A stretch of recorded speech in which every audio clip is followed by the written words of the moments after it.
Yes. Sir ठीक है। अल्लाह का शुक्र। सर रोजा कैसा गुजर रहा आपका?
सर आवाज आ रही है?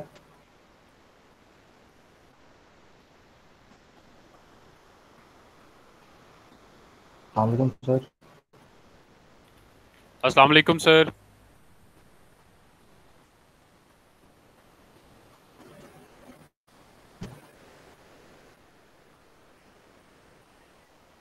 सर बिजी हैं यार।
अस्सलाम वालेकुम।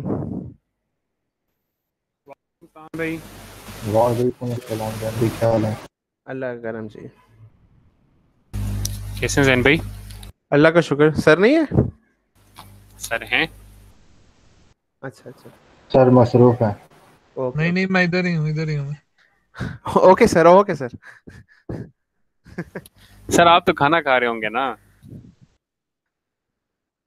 यार रमजान है। किडी बड़ा रोज़ है, इम्पोर्टेंट किडी रोज़ है, इम्पोर्टेंट किडी मसला था रोज़ है। जो डिस्कस हो रहा था।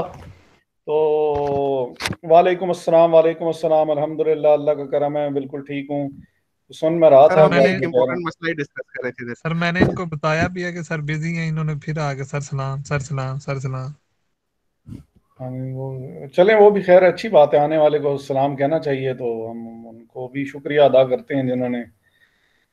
तो और सर कैसा अल्लाह लगा का करम है। फिर? आपने तो ज्वाइन किया था, मैंने देखा था, बाकी लोगों ने किया था ज्वाइन या नहीं किया? सर मैंने यस ज्वाइन सर। किया था, उसके बाद वो सर कोई मैंने भी किया आ, हुआ सर, एक वो बीच अलग में बात थोड़ी है, देर के लिए किया लीव हुआ हुआ था। था, तो वो 100 की लिमिट होती है, वो फिर दोबारा ज्वाइन ही नहीं हो रहा था। काफी आ, देर में बा, काफी देर में सुनता रहा। एंड पे तो फिर जाके तो बात तकरीबन 80 समथिंग पे पहुंच गई थी, तो फिर हो सकता था। अच्छा, फिर उसके बाद वो मैंने बीच में ट्राई नहीं किया ना, मैंने तकरीबन आधा घंटा या पौना घंटा, जो मैंने वो डॉक्टर साहब जब दोबारा शुरू हुए ना, वो जो जिनकी वीडियो आ रही थी, हाँ, उसके बाद जो है वो दोबारा वो ज्वाइन नहीं हुआ मेरे से। अच्छा। उन्हीं की तो खैर असल सुनने वाली थी, और वो डॉक्टर शाह, वो अशफाक साहब जो हैं, अच्छा अच्छा। मजे मजे की थी उनकी। थोड़ी सी स्लाइटली वो जरा सियासी तरफ भी ले गए थे बात को, लेकिन थोड़ा सा सियासी में लेके जाने के बाद की जो डिस्कशन थी ना उनकी, वो मजे की थी, सुनने वाली थी। असल में जब तक पॉलिटिक्स डिस्कस ना हो ना, तो मजा नहीं आता हमारे मुल्क में कोई भी। हाँ, हल्की फुल्की की उन्होंने तो, लेकिन उसके बाद फिर और ये है सर कि एंड वो में तो सर फटा भी होने लगा था ना सर। एंड में क्या? फड्डा हाँ होने जी, वाला था। फड्डा तो नहीं, एंड में खैर, सर लेकिन मैंने कहा फड्डा तो नहीं, खैर, लेकिन अच्छी फ्रूटफुल डिस्कशन रही यार, मजा आया। जी सर। एक पॉइंट जो उन्होंने बड़ा जो एम्पिरिकल स्टडीज से उन्होंने कहा है कि स्टेट बैंक के उस पर भी पड़ा हुआ है, तो वो भी मैं देखूंगा अब, इरादा मेरा बन रहा है कि एक पॉइंट अगर आप इंटरेस्ट रेट बढ़ाते हैं तो इन्फ्लेशन आपकी 1.36, या वो मैंने नोट भी करके लिखा हुआ था कि 1.35% या 1.36% इन्फ्लेशन बढ़ती है अगर आप वो बढ़ाते हैं। क्वेश्चन मेरा जो है वो बिल्कुल एंड पे उन्होंने आंसर किया, काउंटर क्वेश्चन करने का दिल कर रहा था, लेकिन बहरहाल उन्होंने बात जो है वो कर दी। सर टाइम नहीं था ना उस टाइम सर, हाँ, टाइम नहीं था। वो इशफाक साहब ने काफी ज्यादा असल में टाइम ले लिया, लेकिन अच्छी अच्छी बातें की, सर इसकी फ्रूटफुल। रिकॉर्डिंग शेयर हो सकती है हमारे साथ? जी सर। होगी ना, करेंगे, ठीक ठीक। क्योंकि वो मेरा ख्याल है कि होस्ट तो बिलाल साहब ही थे। हाँ, वो मॉडरेट तो वही कर रहे थे। सर बिलाल के पास होगी।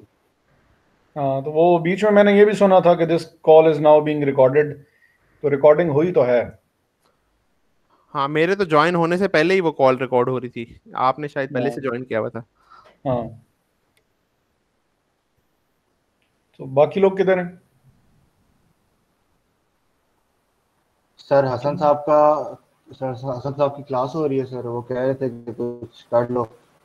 ठीक है, मतलब थोड़ी सी अगर लेट स्टार्ट हो सकती है क्लास और तो। ठीक है, ठीक है, वो तो उनका है इशू कि वो उनकी साइड बाय साइड क्लास चल रही होती। जी और जी, वो तो बस, और बाकी आगे में ऑलमोस्ट आ रही है। माजिद सोया होगा इस टाइम सर, या वासिफ भी सोया होगा। वासिफ बैंक नहीं जा रहा? सर उसने छोड़ दी हुई है बैंक की जॉब। कब? सर काफी अर्सा हो गया हुआ है। अच्छा, मैं तो समझ रहा था कि शायद अभी तक बैंक में जॉब कर रहा हूँ। क्या पता अभी आके सर ये वापस सेमेस्टर कोई स्टार्ट बहाना मारे। होते वक्त उसने फिर छोड़ी थी।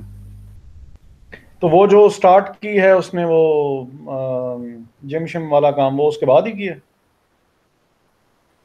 सर अब वो तो उसने साथ ही स्टार्ट कर दिया था, लेकिन अभी वो इनिशियल स्टेजेस में है सर उसका। लेकिन जो उसका दोस्त है उसका बेसिकली जिम है, इसका उसमें प्रोटीन्स का काम है सर, जो प्रोटीन्स वगैरह बेचते हैं ना sir, protein protein shakes. Shake, और अच्छा, वो जो ठीक है। जी जी, लेकिन वो अभी इनिशियल स्टेजेस में है। तो फाइनेंस मिनिस्टर किधर है? Sir finance minister sir Wasif Wasif का जो क्लाइंट है वो सिकंदर है, वही लेता है सर आपने प्रोटीन। अपने जिम के किस्से सुनाए मैं इनको? नहीं सर, इतने जमाने पुराने, जमाने कदीम के किस्से हैं, अब क्या सुना के करूं इनको मैं। सही। उस वक्त आतिश जवान हुआ करता था तो जिम चला जाया करता था, अब जो है अब आतिश आतिश के जो एब्स हैं वो एन एब में तब्दील हो चुके हैं कब के तो इस वजह से फिर ये है कि अब मैं कहता हूँ यार बताऊंगा तो शर्मिंदगी होगी, तो इसलिए रहने देते हैं। सही सर, सही। सर फाइनेंस मिनिस्टर जो है सर, वो आजकल रमजान ड्राइव कर रहे हैं सर, राशन ड्राइव। अच्छा अच्छा, बड़ा गुड। माशाल्लाह से सर सर अच्छा काम कर रहे हैं। 2 दिन पहले उन्होंने कोई 20 बैग जो है वो राशन के वो दिए, और माशाल्लाह से रात कल उनको किसी ने 20 बैग और दिए हैं राशन के, तो वो अब डिस्ट्रीब्यूट कर रहे हैं। अच्छा, और रात को कर दी है उसने। गुड गुड, माशाल्लाह। जी सर। वो, सर जी जी। सर थोड़ा सा पेपर से रिलेटेड भी बता दें, मतलब सिलेबस और मतलब टॉपिक्स। अच्छा, उसमें यूं है कि एक तो वो वाले चैप्टर्स जो कि बुक मैंने आप लोगों के साथ शेयर की हुई है। जी सर, उस पर LMS भी पड़ी हुई है सर। अच्छा, स्लाइड्स हैं, बुक पता नहीं है कि नहीं है यार, ये चलें आज मुझे। सर अगर आपके लिए पॉसिबल हुआ ना तो आप ग्रुप में शेयर कर देना, क्योंकि मेरा थोड़ा सा इंटरनेट का इशू है। मैं पैकेज लगा के ना क्लास ले रही हूँ 2 वीक्स से, अच्छा, तो मेरे लिए थोड़ा सा इशू हो रहा है। बाकी क्लासेस में भी लास्ट टाइम भी हमारा क्विज था सर हसन के साथ, तो मेरी क्लास ज्वाइन नहीं हो रही थी। फिर उन्होंने ग्रुप में शेयर किया था और फिर मैंने क्विज कर दिया था। तो थोड़ा सा इशू है इंटरनेट का, ठीक हो जाएगा वीक में, चेंज कर रहे हैं तो ठीक है, इसलिए। ग्रुप में शेयर कर देंगे, बुक भी मटेरियल भी। पेपर में जो है एक क्वेश्चन है जो कि छोटी डेफिनेशंस पे है। आपने डेफिनेशंस जो हैं वो अपने ऑब्वियसली अपने वर्डिंग्स में लिखनी होंगी, जो भी होगी, कॉन्सेप्ट है कुछ। ओके और मसलन यही अगर हम देख लें, ये सपोज ये सामने करेंसी स्वैप लिखा हुआ है, तो करेंसी स्वैप क्या होता है और क्यों होता है। एक आध क्वेश्चन जो है वो यही, ये जो बैलेंस ऑफ पेमेंट्स और बैलेंस ऑफ ट्रेड और इससे रिलेटेड है। और एक जो है वो जो चीज़ हमने लास्ट टाइम पढ़ी और जो आज पढ़ रहे हैं, ये जो फॉरेन, ये जो नहीं थी, ये वाली, ये इस पे फॉरेन एक्सचेंज रेट्स के ऊपर। और ये जो हमने आज जो टॉपिक पढ़ना है इसके ऊपर एक क्वेश्चन इसके ऊपर, और वो न्यूमेरिकल है। सर सिर्फ सही न्यूमेरिकल सर। एक होगा न्यूमेरिकल एक है और दो और क्वेश्चन वो जो हैं वो आज का थ्योरी है? के। हाँ, ठीक है, आज और लास्ट टाइम भी पढ़ा था। 2 क्वेश्चन थ्योरी के हो जाएंगे और एक न्यूमेरिकल हो जाएगा और एक नहीं, डेफिनेशन थ्योरी में ही आएंगी ना? हाँ जी, हाँ जी, हाँ जी। तो MCQs? MCQs नहीं है। ओके, ये भी सही है। ठीक ठीक है, है, टोटल डेफिनेशन थ्योरी और एक न्यूमेरिकल, 3 हाँ क्वेश्चन बन जाएंगे। 3 क्वेश्चन हैं। ओके। मुश्किल नहीं है, इतना आसान सा पेपर होगा। अम, अगर लास्ट लेक्चर और आज का लेक्चर अगर आप देख लेते हैं तो आराम से पेपर जो है वो हो जाना चाहिए। इंशाल्लाह। सर घबराना तो नहीं है ना? घबराना तो देखें, वो तो नेशनल पॉलिसी है हमारी के, घबराना तो है ही नहीं ना उसकी सर वो तरफ। फाइनेंस मिनिस्टर कह रहे हैं कि काइंडली मुझे क्लास में ही न होने दें। ओ अच्छा, अच्छा आएगा। सर, जो स्लाइड या कोई चीज़ सब्जेक्ट रिलेटेड, मतलब जो रिटन वाली है, रिकॉर्डिंग नहीं, वो अगर आपने कोई LMS पे लगाई है, आप या क्लास में से कोई उसको अगर ग्रुप में शेयर कर दे तो मुझे इजी हो जाएगा, क्योंकि वो भी, अभी LMS का मुझे इशू है। अस्सलाम वालेकुम। वालेकुम अस्सलाम, तो वो भी कर देंगे। Okay, thank you. अच्छा, हेजिंग तो माशाल्लाह आप लोगों को पहले से पता ही है, और सूरज को चिराग दिखाने वाली बात है कि हेजिंग जो है वो क्या होती है या किस तरीके से की जाती है या क्या क्या चीज़ें उसके अंदर होंगी, तो या उसकी ज़रूरत जो है वो पेश आती क्यों है। तो हेजिंग का बस मेन पर्पस ब्रीफली अगर जल्दी जल्दी से हम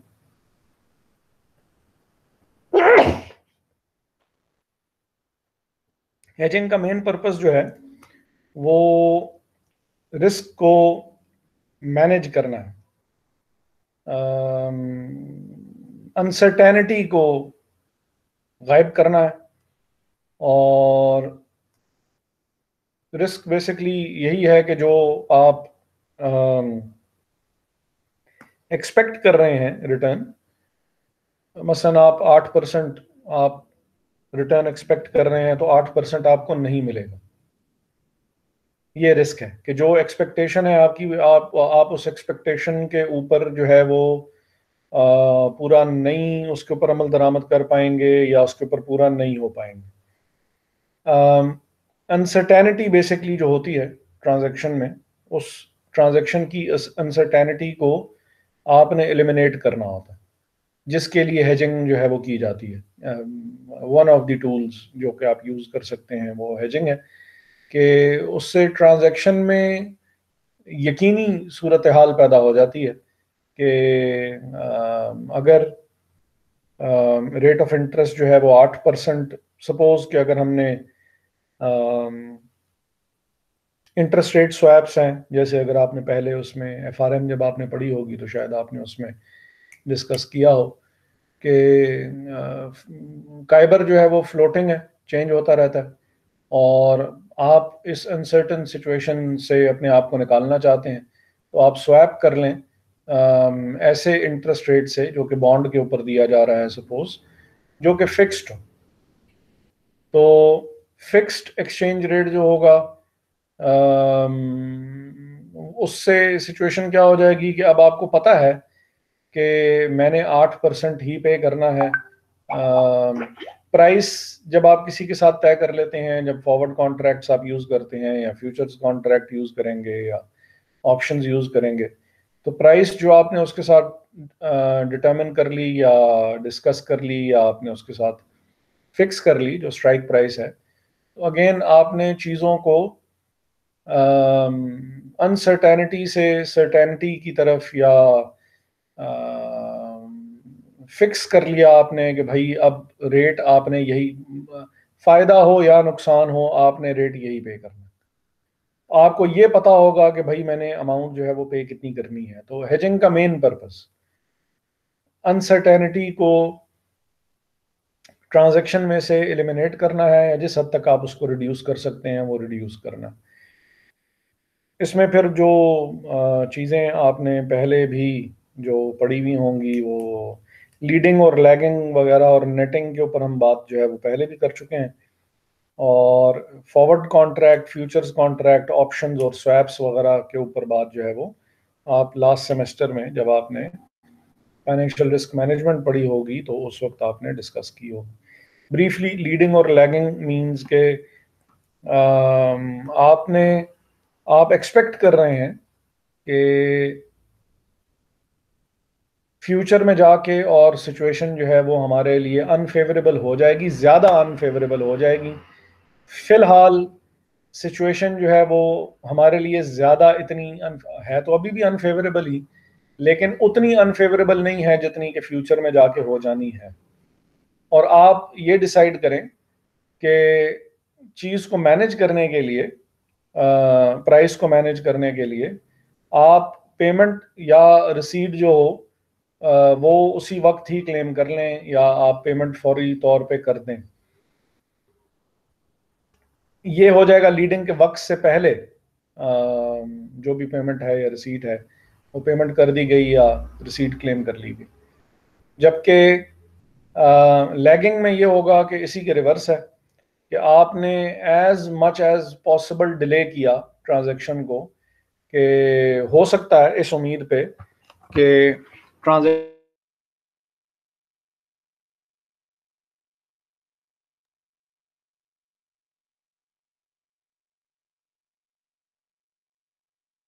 है वो उसका रेट काफ़ी नीचे आया हुआ है और आप एक्सपेक्ट कर रहे हैं कि यार ये दोबारा वापस ऊपर जाएगा। तो जो भी वो हो, पेमेंट है या रिसीट है या जो भी है, तो वो आप डिलिबरेटली जानबूझ के उसको डिले करें, इस ख्याल में या इस लिहाज से इस चीज़ को जहन में रखते हुए कि पेमेंट जो है वो आपको पेमेंट या रसीद जो भी आपकी है फ्यूचर में वो आपको ज़्यादा फ़ायदा दे देगी। तो 3 महीने का टाइम तो क्योंकि पहले से ही, 2 महीने का या 3 महीने का या महीने का टाइम तो क्योंकि पहले से ही हमें मिला हुआ ही है, तो हम जल्दी पेमेंट करके क्या करेंगे, उसका फ़ायदा कोई नहीं। नेटिंग में फिर हमने ये बात की थी कि नेटिंग उस सूरत में होगी कि यहाँ से पैसे भिजवाएंगे, वो वहाँ से पैसे भिजवाएगा, ट्रांसलेशन में डबल डबल और दो दो दफ़ा नुकसान करने से बेहतर ये है कि 1,000 रुपये मैंने आपके देने हैं और 1,500 आपने मेरे देने हैं, तो हम इस तरह कर लेते हैं कि 500 की अमाउंट ही जो नेट अमाउंट है उसकी हम ट्रांजैक्शन कर लेते हैं, ताकि वो जो मैग्नीट्यूड ऑफ द लॉस जो है उसको मिनिमाइज किया जा सके। जी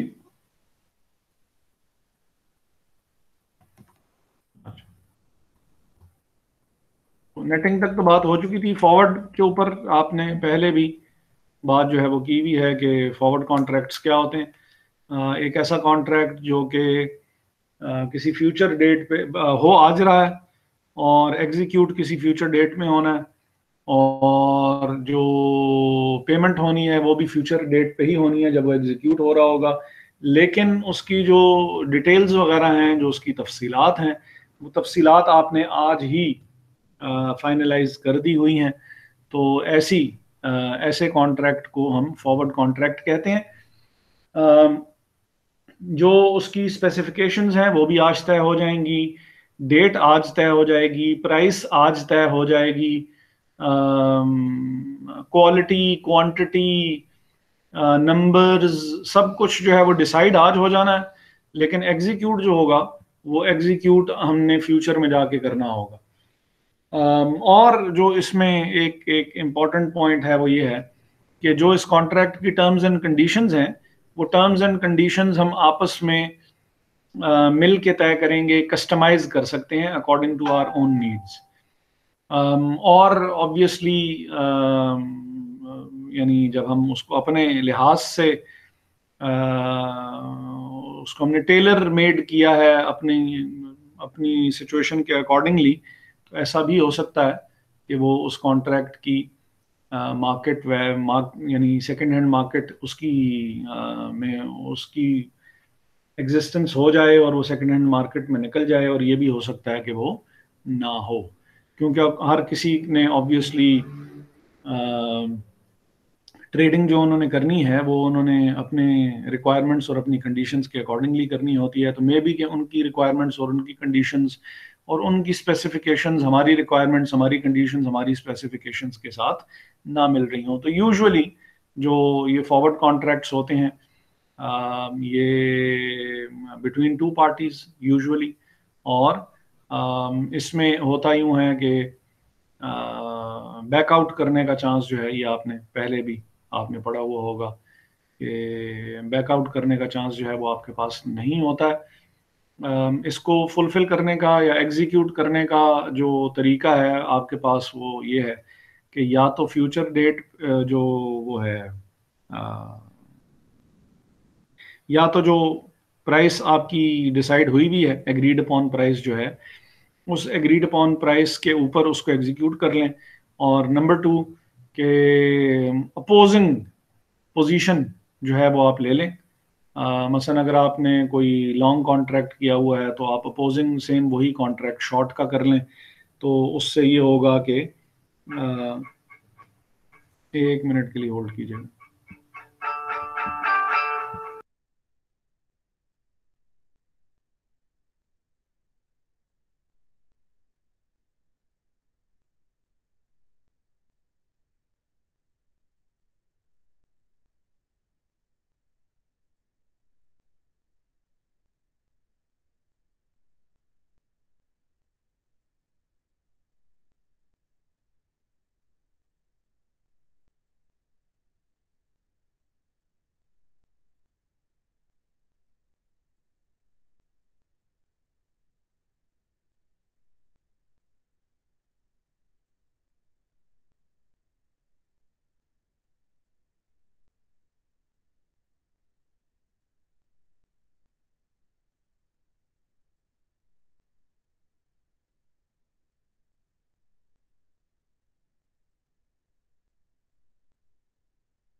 मुर्तजा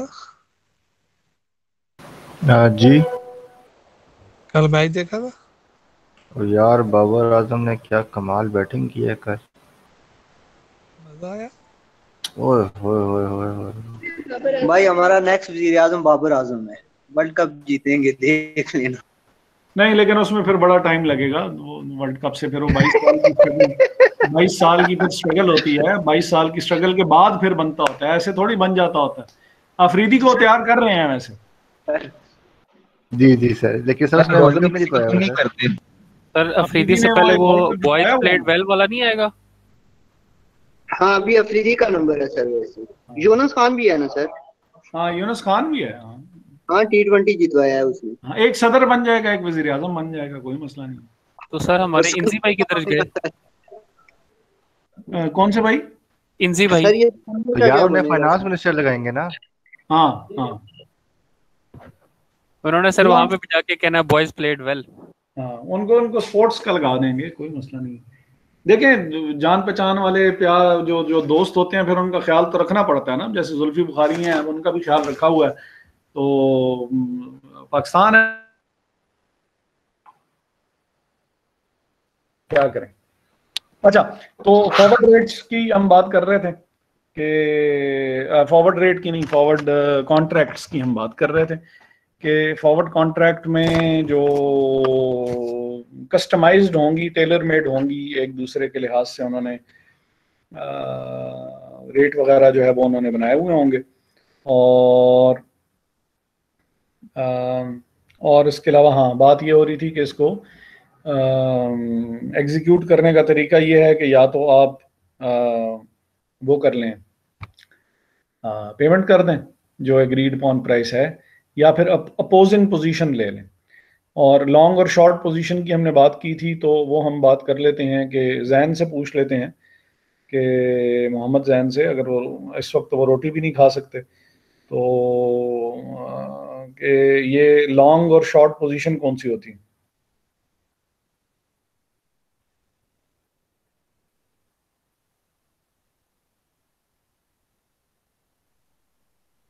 सर इसका मतलब है कि आप उसको मतलब पहले उसकी जो कॉन्ट्रैक्ट है उसको पहले कर लें, बहुत लंबा उसका टाइम फ्रेम न रखें। अच्छा जी sir, finance minister.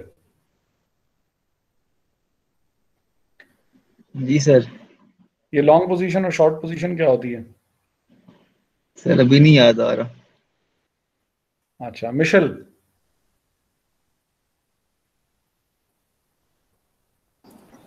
Sir I think so कुछ ऐसे भी होता है कि जैसे हम लोगों को पता हो कि हमें, जैसे भी आपने ऊपर रिस्क के बारे में बताया था कि हमें नहीं होता है कि इतना जल्दी वापस हो, तो हम लॉन्ग वाले में वो वाले चीज़ें कर सकते हैं जो कि हमारे रिस्क ना दें, और शॉर्ट में वो कर सकते हैं जिसमें रिस्क हो, ताकि लंबा जाए तो रिस्क हमें ना करना पड़े। मुर्तजा FRM पढ़ी थी ना? पढ़ी थी सर। जी जी सर सर, पढ़ी भी पढ़ी है। थी। चलें, वो मेरा ख्याल है थोड़ी बहुत भूली भी है हम, अच्छी बात है। चलें, इसी उसमें एक तीर में दो लॉन्ग शिकार हो पोजीशन मींस ये है जाएंगे। कि you own a security, short position means that you sell a security that you do not own. Sell का S और शॉर्ट के S से याद रखें कि जब आप पोजीशन ये ले लें कि भाई मैं चीज बेचूंगा, तो इसको शॉर्ट पोजीशन कहेंगे। और लॉन्ग पोजीशन ये होगी S से शॉर्ट और S से सेल, कि जब आप पोजीशन ये ले लें कि कॉन्ट्रैक्ट हम कर रहे हैं और इसमें बेचने वाला मैं हूंगा, मैं बेचूंगा, खरीदने के लिए कोई तैयार है तो बताओ भाई, तो मैंने इसमें शॉर्ट पोजीशन ली हुई है। और लॉन्ग इसी के ऑपोजिट है कि जब परचेज करने की पोजीशन आपने ली हुई हो कि मैं परचेज करूंगा, ठीक है, तो उसको हम लॉन्ग पोजीशन कहेंगे। सर लॉन्ग में तो आप सिक्योरिटी ओन ऑलरेडी करते नहीं है? इसमें ज़रूरी नहीं है कि आप सिक्योरिटी ऑन करते हो या सिक्योरिटी आपके पास हो। सेम एज के जब आप सेल कर रहे हैं तो तब भी हो भी सकता है कि चीज़ आपके पास मौजूद हो, ये भी हो सकता है कि आप उस मौके पे चीज़ मार्केट से खरीद के और फिर आप अगले बंदे को बेचेंगे। ठीक ठीक है, सर मतलब एफआरएम सर भी वो हमने सर ऑनलाइन आई थिंक पढ़ी एहसान के थी। कहने का मतलब ये है कि जब आप वो चीज़ फिजिकली या हाइपोथेटिकली जब खरीद लेते हैं तो तब आप लॉन्ग पोजीशन में होते हैं, क्योंकि आप एंटिसिपेट ये कर रहे होते हैं कि आप उसकी उसकी जो प्राइस है वो इंक्रीज होगी तो आप उसको बाद में सेल कर दोगे। नहीं समझ में आई मुझे बिल्कुल भी। मतलब जिसमें एहसान ये कह रहा है कि वो चीज़ हम ओन कर लेते हैं तो तब हम लॉन्ग लॉन्ग पोजीशन में होते हैं। मतलब हम किसी भी चीज़ की लॉन्ग पोजीशन में तब होते हैं जब हम ये एंटिसिपेट कर रहे होते हैं कि उस चीज़ की प्राइस जो है वो फ्यूचर में बढ़ने वाली है, तो हम उसको हम खरीद उसको लेते हैं, पहले से परचेज फिजिकली कर खरीद लेते हैं। लेते हैं या वो ब्रोकर से बात करके हाइपोथेटिकली खरीद लेते हैं, वो एक हम्म। अलग बात है।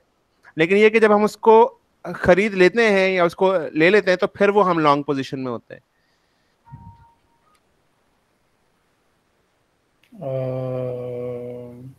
ठीक है, यानी बात एक एक एक ही नहीं होगी। हाँ बात एक ही है, लेकिन वो वही वाली बात ना कि वो एहसान ये कह रहा है कि हम उसको फिजिकली ओन कर लेते हैं, तो वो फिजिकली ओन करना उसको जरूरी नहीं है किसी भी हाँ चीज को। हाँ, कभी आपके पास होगी तो फिर जो है तो हाँ बिल्कुल, वो मतलब जिस दोनों तरह हो वो सकता है। हाँ। वो शॉर्ट असल में इस तरह से समझ में नहीं आती ना कि मतलब स्टूडेंट्स को कि कोई चीज हम कैसे सेल कर सकते हैं जो जो हमारे पास है ही नहीं। हम्म। और देखें इसी वजह से ये जो डेरिवेटिव्स वगैरह जो है ना, अब बात फिर वो कहीं और निकल जानी है। तो मैं कोशिश करूंगा कि हम वहाँ पे ना जाएं और हम बात को इधर ही रखें। इसी वजह से जो डेरिवेटिव्स हैं, ये डेरिवेटिव्स इस्लामी तौर पे जायज़ नहीं। You can not sell something that you do not own. कोई चीज़ आपकी नहीं है तो आप उसको बेच नहीं सकते हैं आगे। हवाई चीज़ को आप बेच के और या उसका कॉन्ट्रैक्ट कर लें तो वो हमारे ज़रा लिहाज से चीज़ जायज़ या वो नहीं है। अगर कोई चीज़ आप बेचना चाहते हैं तो वो चीज़ फिजिकल एग्जिस्टेंस में आपके पास होनी चाहिए, तो फिर ठीक है, आप उसका कॉन्ट्रैक्ट भी कर सकते हैं, प्राइस भी तय कर सकते हैं, जो भी करना चाहे कर सकते हैं। लेकिन अगर नहीं है, और मेजॉरिटी ऑफ द केसेस में ऐसे नहीं होता, मेजॉरिटी ऑफ द हेजिंग में चीज़ फ्यूचर में होनी होती है और आप उसका कॉन्ट्रैक्ट जो है वो आप अभी से ही तय कर लेते होते हैं मेजॉरिटी ऑफ द केसेस में। इसीलिए जो है यार ज़रूरी नहीं है, हो भी सकता है और ऐसा भी हो सकता है कि ना हो आपके पास। लेकिन आपने ये ज़रूर कर लिया है कि भाई मैं इस डेट पे ये चीज़ आपको इतने की बेचूंगा। मसलन अभी हम इसी में ही चैप्टर में आगे जाके देखेंगे कि आप एक्सपेक्ट कर रहे हैं, एक्सपेक्ट क्या, आपको पता है कि मैंने एक चीज़ बेची है और उसकी पेमेंट मुझे हफ्ते 10 दिन में, 2 महीनों में, 6 महीनों में ये चीज़ मुझे रिसीव हो जानी है, इतने डॉलर्स रिसीव होने हैं। जो एफआरएम में, फाइनेंशियल रिस्क मैनेजमेंट में जो हेजिंग आपने डिस्कस की थी, वो hedging basically predominantly it related to goods जो कमोडिटी होती है उसकी होती है। यहाँ पे हम करेंसी की बात कर रहे होंगे प्रीडोमिनेंटली, बल्कि प्रीडोमिनेंटली क्या, हम करेंसी डेरिवेटिव्स में ही इस वक्त आए हुए हैं। तो टॉपिक हमारा करेंसी डेरिवेटिव्स का है, तो करेंसी का लेन देन हो रहा होगा। तो मैं एक्सपेक्ट कर रहा हूँ कि भाई डॉलर्स मेरे पास आएंगे और मैंने आपके साथ ये और मैं एक्सपेक्ट कर रहा हूँ कि भाई फ्यूचर में जो डॉलर का रेट है वो गिर जाएगा। तो मैंने आपके साथ आज ही डॉलर बेचने का मुआहदा कर लिया और रेट आपके साथ आज ही तय कर लिया। चीज़ अभी मेरे पास है नहीं, मैं एक्सपेक्ट कर रहा हूं कि आ जाएगी और मैंने उसका रेट आपके साथ आज तय करके और ये भी डिसाइड कर लिया कि आपको कब बेचूंगा, कितने डॉलर बेचूंगा, किस मोड में बेचूंगा, वगैरह वगैरह। ठीक है। जी सर। अच्छा, तो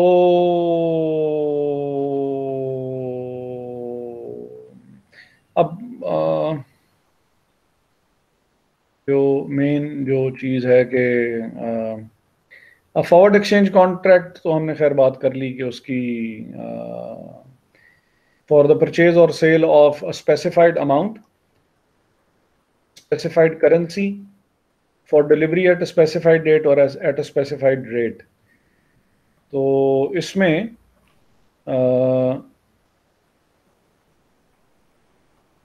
जो फिर मजीद एक एक हाँ, कि ये जो प्रीमियम्स और डिस्काउंट की बात है कि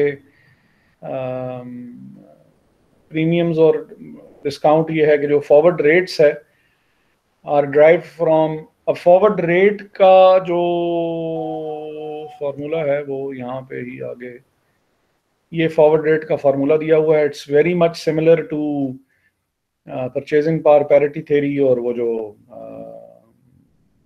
फार्मूला उसका सेम वही है कि F stands for the forward rate, S stands for the spot rate, और डिपेंड करेगा कि जो आपकी डोमेस्टिक करेंसी की और फॉरेन करेंसी की जो इंटरेस्ट रेट की मूवमेंट है, इंटरेस्ट रेट की मूवमेंट से आपका फॉरवर्ड रेट आप वो कर सकते हैं, प्रिडिक्ट कर सकते हैं कि वो क्या होगा।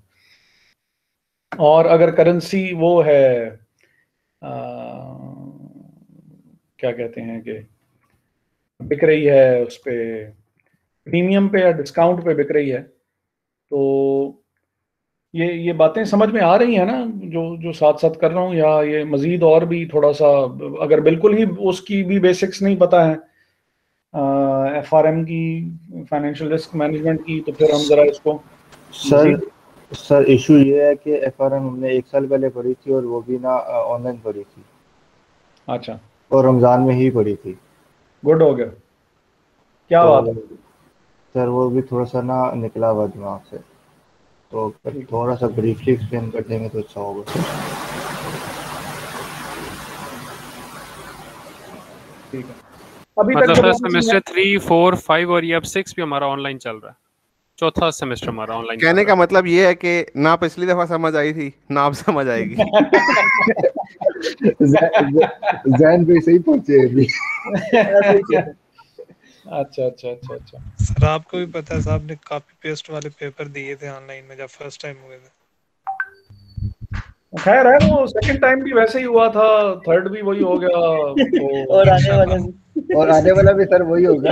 आने वाला भी वैसे ही होगा, यानी उसमें तो 3 सेमेस्टर्स हो गए हैं, जो ये तीसरा भी चल रहा है ना, मेरा ख्याल है ऑनलाइन। ऑनलाइन चल रहा है, तीसरा ऑनलाइन है, तीसरा ऑनलाइन। अच्छा, चलें इस चीज को जरा वो करने के लिए, थोड़ा मैनेज करने के लिए हम कर ये लेते हैं, जो मैं जरा थोड़ी सी बैठ के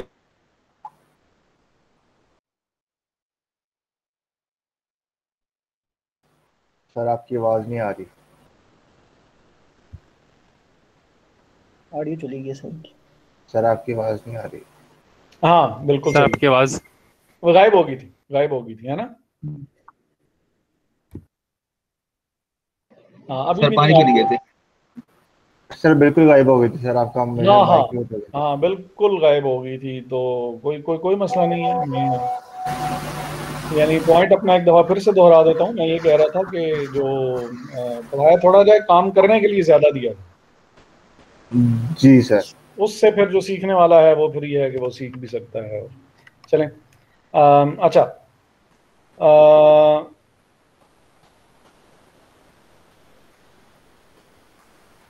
मेजॉरिटी तो जो अभी तक हमने जो बातें की पिछले लेक्चर में भी, या आई डोंट एग्जैक्टली रिमेंबर कि उससे पिछले लेक्चर में भी हमने फॉरेन एक्सचेंज रेट्स पे ही बात की थी या नहीं की थी। मेरा ख्याल है कि 2 लेक्चर हमने फॉरेन एक्सचेंज रेट्स पे लगाए हैं। तो जो फॉरेन एक्सचेंज रेट का जो डिफरेंस है, उसकी हमने कुछ वजूहात, जो मेजर वजूहात हैं, वो हमने लास्ट टाइम भी हमने देखी कि purchasing power parity, interest rate parity, Fisher effect जो है, इंटरनेशनल फिशर इफेक्ट जो है, और फिर एक्सपेक्टेशंस थ्योरी की हमने बात की थी कि ये 4 वे इक्विवेलेंस है, जिससे आप काफ़ी हद तक आप जो है वो अंदाज़ा लगा सकते हैं एट अ बेसिक लेवल, या बेसिक जो आपकी वो होती है कैलकुलेशंस हैं, तो बेसिक उसके लिहाज से आप अंदाज़ा लगा सकते हैं कि रेट किस तरफ मूव करेगा। लेकिन हमने जैसे लास्ट टाइम बात की कि there are so many factors जो कि एक्सचेंज रेट के ऊपर जो है वो इफेक्ट कर सकते हैं, और वो उसको गाइड कर सकते हैं कि वो किस तरफ जो है वो मूव करेगा।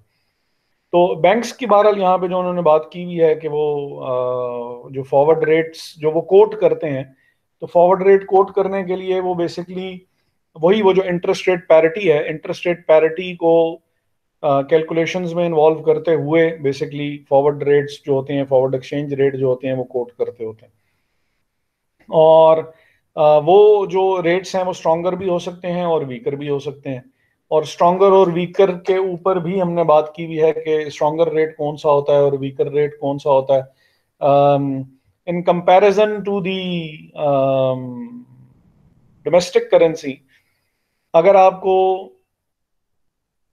पहले डॉलर जो था वो 164 का था और अब अगर 150 पे आ गया है, तो अब इसका मतलब है कि आपकी currency in comparison to the dollar strong हुई है।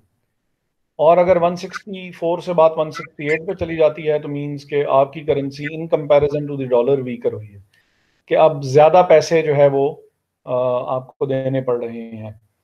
तो अब ये जो बात इसने की कि when the forward rate is stronger than the spot rate, forward rate is stronger than the spot rate, the foreign currency is said to be trading at a premium to the spot rate. ये वो चीज है जो कि अभी आगे जाके और फिर न्यूमेरिकल्स में भी जो है वो इन्वॉल्व होगी। और when the forward rate is weaker than the spot rate, the foreign currency is said to be trading at a discount to the spot rate. जो हमारे मिस्टर फाइनेंस मिनिस्टर हैं वो इस पे थोड़ी सी रोशनी गिराने की कोशिश करेंगे कि यहाँ पे बात जो है वो क्या हो रही है, क्योंकि स्ट्रॉन्गर और वीकर की जो है वो कॉन्सेप्ट तो हमें है, तो ये जो प्रीमियम और डिस्काउंट की बात कर रहे हैं ये क्या बात हो रही है।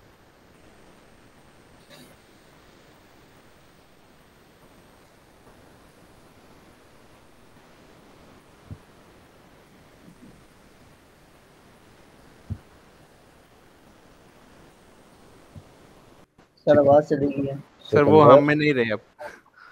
वो हम में नहीं रहे? अच्छा, रियास है? नहीं, वो हैं हम में, वो हैं लेकिन हम में अभी नहीं है, मतलब जी जी रियास।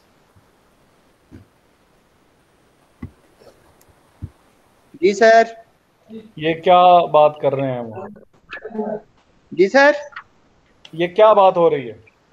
सर फॉरेन एक्सचेंज का। अच्छा, वासिफ। सर ये जरा समझाएंगे कि ये यहाँ क्या बात हो रही है? सर ये फॉरवर्ड रेट की बात तो ये हुई है कि जो मतलब के कॉन्ट्रैक्ट है, अगर उसमें even the forward rate is stronger than the spot rate, मतलब जो आने वाला मतलब उसका जो फ्यूचर रेट है आज के रेट से वो ज़्यादा होता है, तो वो उसका मतलब है कि वो प्रीमियम पे है। और अगर कि वो जो पहले से उसका रेट है अगर उससे वो कम पे चला जाता है तो इट मीन्स कि वो डिस्काउंट पे है। मुर्तज़ा ये बात हो रही है? सर रेट्स की बात हो रही है। सर इधर बात ये हो रही है कि अगर spot rate for example $5 spot rate है, डॉलर की 168 से सर आपने बात की है कि डॉलर का एक 164 से 168 पे चला जाता है, तो इट मींस कि आपकी करेंसी वीकर हुई है। और अगर वो डॉलर 164 से 150 पे आ जाता है तो इट मींस कि वो स्ट्रांग हो गई। ये बात तो तय हो गई, ये तो डन हो गया। अब उस चीज को इसके साथ जोड़ें। When the forward rate is stronger than the spot rate, forward rate is stronger than the spot rate, 160 से 160 spot rate है सपोज, फ्यूचर रेट 168 हो गया सर, 164 या 168 फॉरवर्ड रेट हो जाता है, वो तो वीकर हो जाएगा। ये है 160 और फॉरवर्ड रेट जो है वो स्ट्रॉन्गर है, तो स्ट्रॉन्गर का मतलब ये है कि ये हम वैसे एक एग्जांपल के तौर पे ये 150 हो जाएगा सर। ठीक है जी सर। तभी स्ट्रॉन्गर होगी ना करेंसी। जी सर। जी सर आप समझ आइए। अच्छा, the foreign currency is said to be trading at a premium to the spot rate, कि जो स्पॉट रेट है वो उसके प्लस में जा रही है। तो प्लस मीन्स ये डिक्रीज होगी सर, मतलब अब डिक्रीज हो, शाबाश शाबाश शाबाश, कि अब ये अगर प्रीमियम की वो बात कर रहा है तो फिर इसका मतलब प्रीमियम पे बिक रही है, मींस के एक्स्ट्रा पे बिक रही है, तो करेंसी रिवर्स आएगी। तो ये प्रीमियम क्या करना पड़ेगा? प्रीमियम क्या करना पड़ेगा, डिडक्ट करना पड़ेगा, तो हम फॉरवर्ड रेट पे पहुंच सकते हैं। जी सर। ठीक हो गया सर? किधर गया?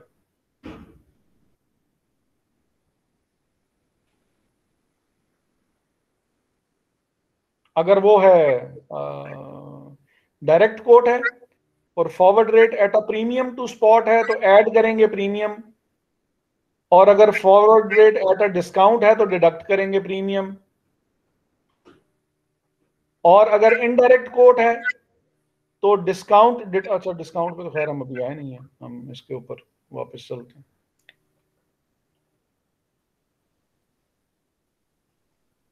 किधर गए? When the forward rate is weaker than the spot rate, the foreign currency is said to be trading at a discount to the spot rate. Forward rate is weaker than the spot rate. Spot rate जो है वो हम 150 ही रख लेते हैं, और forward rate जो है फॉरवर्ड रेट वो वीकर हो जाएगा तो ये 160 पे चला जाएगा। करेंसी जो फॉरेन करेंसी है is said to be trading at a discount to the spot rate, और उस केस में फिर जो एडजस्टमेंट होगी वो एडजस्टमेंट जो है वो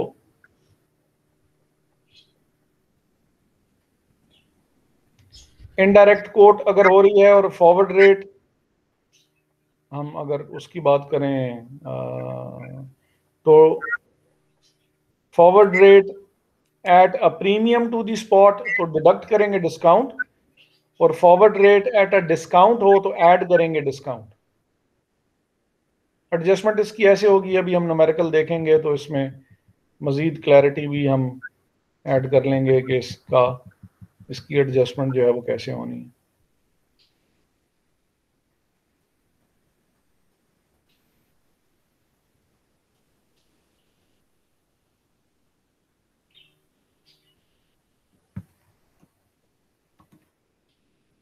बाकी फॉरवर्ड कॉन्ट्रैक्ट के ऊपर हमने बात की हुई है कि फॉरवर्ड कॉन्ट्रैक्ट होता क्या है कि हेजिंग इंस्ट्रूमेंट है, जिसमें आप जो है वो वगैरह आप पहले से ही तय कर लेते होते हैं। और ये एक जो मज़ीद इन्होंने इम्पॉर्टेंट बात, क्या bank will arrange a forward contract for settlement at any future date but commonly quoted forward rates are for settlement in 1 month, 3 months, 6 months and possibly 1 year। और जब भी बात हो रही होगी तो वो मंथ के एंड की बात हो रही होगी, यूजुअली मंथ के एंड के या पीरियड के एंड की बात हो रही होती। और बाकी प्रीमियम्स और डिस्काउंट हो गया। अब ये following example show how the forward rate is calculated and then how it is presented as an adjustment to the spot rate। तो सर हाँ जी सर सॉरी, मुझे एहसान का मैसेज भी आया था, बुला रहे थे। हाँ मैं वो बाहर राशन देने गया हुआ था, सॉरी सर। अच्छा कोई मसला नहीं। तो ये राशन वही दे रहे हैं वो जो आपकी पता नहीं कौन सी वो सुल्ताना? जी सर। जमीला सुल्ताना नहीं सर, नजफ सुल्ताना। नजम सुल्तान, नजम सुल्ताना, नजफ सुल्तान, नजफ सुल्तान। अच्छा अच्छा, तो ये तो काम आप माशाल्लाह पहले भी बीच में कुछ आपने शुरू कुछ और भी किया हुआ था इसी किस्म से, को मिलता जुलता, कोई राशन वाला तो नहीं था लेकिन कोई और। जी सर, लग रहा था उसे बीच बीच में मेडिसिन का, कभी सर एजुकेशनल केसेस आते हैं हमारे पास। अच्छा, तो इस बार राशन दे रहा था। अच्छा गुड, चलें शाबाश। अच्छा द फॉलोइंग एग्जांपल्स, अच्छा हाँ ठीक है, ये तो स्पॉट रेट है 150 और foreign currency trading at a premium है, foreign currency trading at a discount है। पर पहले हम ये देख लेते हैं कि if the foreign currency is trading at a premium तो फिर सिचुएशन क्या होगी। पाकिस्तान इंटरेस्ट रेट जो है वो 10% है, यूके का इंटरेस्ट रेट जो है वो 5% है।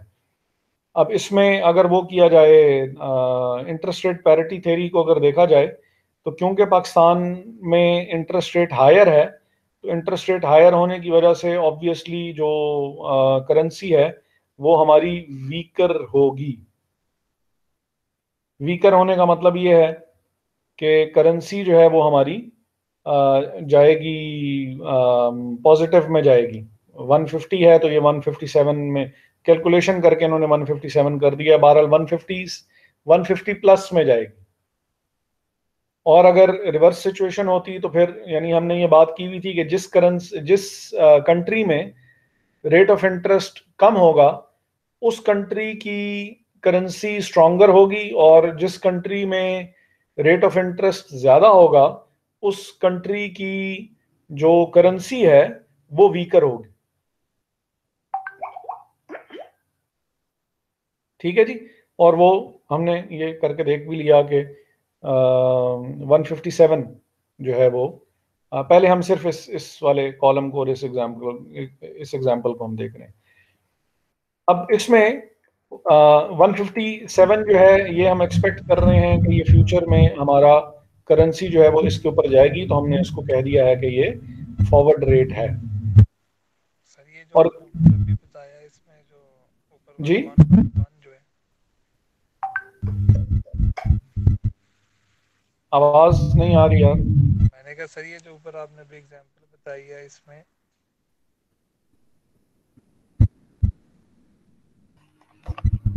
हाँ जी, ये जो 1.1 है इधर, ये जो डोमेस्टिक करेंसी है वो हमारी पाकिस्तान में आएगी। 1.1 जो है वो डोमेस्टिक है, आईडी डोमेस्टिक कंट्री का इंटरेस्ट रेट। तो पाकिस्तान, अच्छा वो हाँ पाकिस्तान का, हाँ जी हाँ जी, 10%, जो 10% है। ठीक है और ठीक नीचे 1.05 वो 5% है जो कि फॉरेन कंट्री का इंटरेस्ट रेट है। ठीक है सर ठीक। अच्छा, तो अब अगर आपने वो करना है फॉरवर्ड रेट कैलकुलेट करना है तो प्रीमियम आपको वो करना पड़ेगा, ऐड करना पड़ेगा। और अगर फॉरवर्ड रेट गिवन है और स्पॉट रेट कैलकुलेट करना है तो प्रीमियम डिडक्ट करना पड़ेगा। ये जो बात यहां पे इन्होंने इधर की थी, अगर forward rate at a premium to spot है तो फिर प्रीमियम ऐड करेंगे। किस में ऐड करेंगे? स्पॉट में ऐड करेंगे तो हमारे पास फॉरवर्ड रेट आएगा, क्योंकि हम एक्सपेक्ट कर रहे हैं कि जो फॉरवर्ड रेट है करेंसी हमारी वीकर होगी। करेंसी वीकर होगी तो तभी हम ये कह सकते हैं कि जो फॉरेन करेंसी है ये प्रीमियम पे बिक रही है। टर्मिनोलॉजी से कुछ समझ में आई है कि जो बात कर रहे हैं कर रहा हूं या नहीं? जो जो बात कर रहा हूं वो समझ में नहीं आ रही है? सर नहीं समझ आई है सर। अगर foreign currency trading at a premium है तो प्रीमियम का मतलब ये है, foreign currency trading at a premium है अगर ये टर्म यूज की जा रही हो, इसका मतलब है कि फ्यूचर में हमारी करेंसी चीपर होने लगी है। यहां तक क्लियर है? जी और cheaper cheaper in comparison to the spot rate है। स्पॉट 150 है और हमारी करेंसी चीपर होगी and it's trading at a premium. इसका मतलब है कि हम इसमें इस प्रीमियम को ऐड करेंगे तो हमें चीपर होने का पता लगेगा कि बात 150 से 157 पे चली गई है। पहले $1 के बदले में 150 मिल रहे थे, हम स्ट्रांग थे। अब $1 के बदले में 157 देने पड़ रहे हैं तो इसका मतलब है कि हम वीक हो गए। सर अब बात समझ में आई है या नहीं आई है? आ गए सर। किसको समझ में नहीं आई? सर माजिद आगे को नहीं। किसको? सर एक दफा फिर बोल दें। एक दो फिर देख लेते हैं। अगर foreign currency trading at a premium है तो पहली चीज तो ये आपको जहन में रख लेनी चाहिए कि हमारी करेंसी फॉरेन करेंसी के मुकाबले में वीकर या चीपर होने लगी है। ट्रेडिंग एट अ प्रीमियम के बारे में का मतलब ये है कि हमारी करेंसी उसके मुकाबले में चीपर हो जाएगी, वीक होने लगी है। तो किया क्या जाएगा कि जो भी हमारा स्पॉट रेट है, प्रीमियम हम उसमें ऐड करेंगे। जैसे हमने वो मिसाल नहीं दी थी कि चीपर या वीकर होने से क्या मुराद है, कि अभी 150 है और अगर हमारी करेंसी वीक हुई तो हमें पैसे ज्यादा देने पड़ेंगे, तब वीक होगी वो। $1 के बदले में $1 खरीदने के लिए पहले अभी मैं 150 दे रहा हूं, और फिर मजीद अगर मेरी करेंसी वीक होती है, तो $1 खरीदने के लिए मुझे 160 या 170 या 300 रुपए पे करने पड़ेंगे, डबल अमाउंट पे करनी पड़ेगी अगर मेरी करेंसी इतनी वीक हो जाती है तो। अब क्लियर है या अभी भी क्लियर नहीं है? क्लियर है सर। समझ आ गई। ये 160 मिल नहीं रहे या 157 मिल नहीं रहे, 157 हमें देने पड़ेंगे $1 खरीदने के लिए जी सर, फ्यूचर में सर। फ्यूचर में। तो मुझे क्योंकि ज्यादा पैसे देने पड़ रहे हैं उसी $1 के लिए, जिस $1 के लिए मैं पहले 150 दे रहा था, अब उसी $1 के लिए मुझे 157 देना पड़ेगा। इसका मतलब है कि जो डिफरेंस है दोनों का, वो प्रीमियम को रिप्रेजेंट कर रहा है। और स्पॉट में मैं प्रीमियम को ऐड करूंगा तो फिर मैं फॉरवर्ड रेट तक पहुंच सकता हूं, या फॉरवर्ड जो कोट है वहां तक पहुंच सकता हूं। क्लियर है? जी जी सर। सर। रिवर्स केस है कि जब foreign currency is trading at a discount, means कि हमारी करेंसी उनकी स्ट्रॉन्ग। करेंसी में के मुकाबले में स्ट्रांग हो जाएगी। हमारी करेंसी उनकी करेंसी के मुकाबले में स्ट्रांग हो जाएगी। if the foreign currency is trading at a discount, मतलब दोनों का, पहले तो foreign currency trading at a premium means के हमारी करेंसी उनके मुकाबले में चीपर हो जाएगी। Foreign currency trading at a discount, इसका मतलब हमारी करेंसी उनकी करेंसी के मुकाबले में स्ट्रांग होने जा रही है। और उसका अंदाजा हमने कैसे लगाया कि जो rate of interest in Pakistan वो 5% है और जो यूके का इंटरेस्ट रेट है वो 10% है। तो जिस मुल्क में भी रेट ऑफ इंटरेस्ट जो है वो हायर होगा, उसकी करेंसी वीक डी होगी वैल्यू होगी। और डी वैल्यू होगी। और वो हमने देख लिया कि वो 143 पे जा रही है। तो दोनों का जो डिफरेंस है वो हमारा डिस्काउंट है, और इसका मतलब है कि इतना डिस्काउंट डिडक्ट होगा स्पॉट रेट से, तो फॉरवर्ड रेट हमारा पहुंच सकता है या मिल सकता है। इस एग्जांपल में इन्होंने इसी चीज़ को दोबारा एक्सप्लेन किया हुआ है। ये 1 मिनट के लिए इसको देख लें और फिर हम नेक्स्ट बात करते हैं।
हाँ जी, क्लियर है?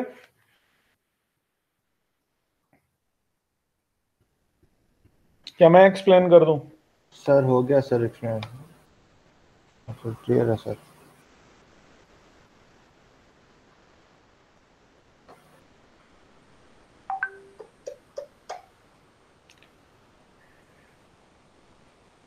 वासिफ इसको एक्सप्लेन करेगा या फिर गयास इसको एक्सप्लेन करेगा, तो फिर आगे चलते हैं।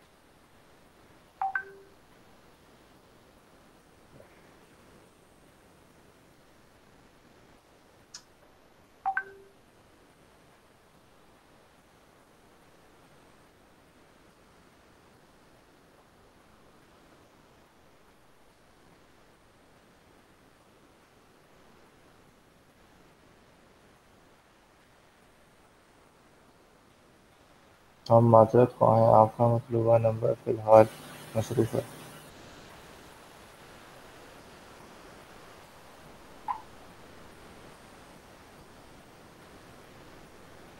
गयास भी नहीं है? सब दोनों नहीं है। कमाल हो गया। फाइनेंस मिनिस्टर है या नहीं है? फाइनेंस मिनिस्टर तो है, सिकंदर। बस सवाल कर लो। ऐसे परेशान हो जाते हैं कि जैसे पता नहीं बंदे ने गुर्दे दोनों इकट्ठे मांग लिए हैं इनसे, या पता नहीं क्या हो गया। हैं वो भी क्लास में ही, लेकिन बस a UK company expects to receive 75,000 in 6 months from a US customer। Company UK की है, डोमेस्टिक। इसका मतलब है कि डोमेस्टिक काम वाला जो है वो डोमेस्टिक जो है वो यूके है, और फॉरेन जो है वो यूएस है, यूएस। और उसने रिसीव करने हैं। तो फिर ऑब्वियसली जब उसको पैसे मिलेंगे तो बैंक के पास बेचने के लिए जाएगा उसको। The following rates are available: US dollars to 1 pound, Great Britain pound to US dollar. तो स्पॉट है एक पाउंड के बदले में आपको 1.7। 1.75। हाँ, ये उन्होंने स्प्रेड दिया हुआ है। और the dollar is coated forward eight a premium. अब ये बात यहाँ से देख के भी अंदाज़ा हो रहा है कि 1.7530 और 1.7540, तो वो करेंसी चीपर हो रही है। और ये बात इसने यहाँ पे भी कर दी कि dollar is coated forward eight a premium. और प्रीमियम क्योंकि पॉइंट्स में वो कह रहा है कि शो किया जाता है, तो 240 और 231 मीन्स 0.0240 और 0.0231। The bank will apply, obviously वो रेट बैंक यूज करेगा जिसमें उसको पाउंड कम देने पड़े। तो 1.7 बिगर अमाउंट से डिवाइड करेगा तो उसको पाउंड जो है वो उसको कम देने पड़ेंगे। तो रेट वो कौन सा यूज करेगा? 1.7540 डॉलर के बदले में। अब डिवाइड क्यों कर रहे हैं? डिवाइड इसलिए कर रहे हैं कम क्योंकि देने सर पर। डॉलर में पे करने हैं सर। कि एक पाउंड के मतलब बदले में तो डॉलर ज्यादा मिल रहे हैं, तो मल्टीप्लाई करेंगे तो बढ़ जाएगी बात। डॉलर्स ज्यादा में में। अमाउंट आएगी। जी लेकिन सर। जब रिवर्स चल रहे हैं, डॉलर से पाउंड की तरफ जा रहे हैं, तो डॉलर ज्यादा है और पाउंड कम है, तो डिवीजन चलेगी तो आंसर कम आएगा। ये रीजन है डिवीजन यूज करने की। तो जब बिगर अमाउंट से डिवाइड किया जाए किसी चीज को, तो आंसर क्योंकि कम आता है, इस वजह से रेट वो यूज करेगा जिसमें उसको पाउंड कम देने पड़े। तो बड़ी अमाउंट से डिवाइड करेगा तो उसको कम पाउंड देने पड़े। तो पहली बात तो ये कि 1.7540 is the relevant exchange rate जो कि बैंक यूज करेगा कोट करने के लिए।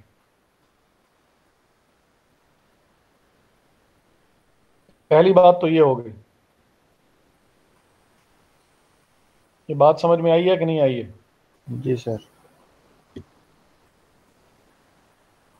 यहां तक की कोई बात जो कि समझ में ना आई हो?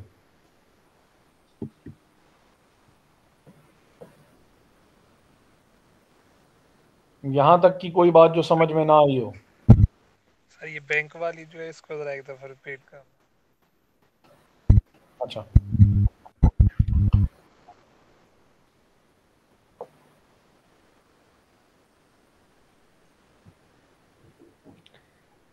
हम इस तरह करते हैं कि 1 को डिवाइड करते हैं 1.7530 से और आंसर देखते हैं कि क्या आता है। 1 डिवाइडेड बाय 1.7530 सर 0.570। और अगर 1 को डिवाइड किया जाए 1.7540 से, फिर आंसर क्या है? 0.5701। 0.5701 और यहाँ पे कितना? 04 यहाँ पे सर 04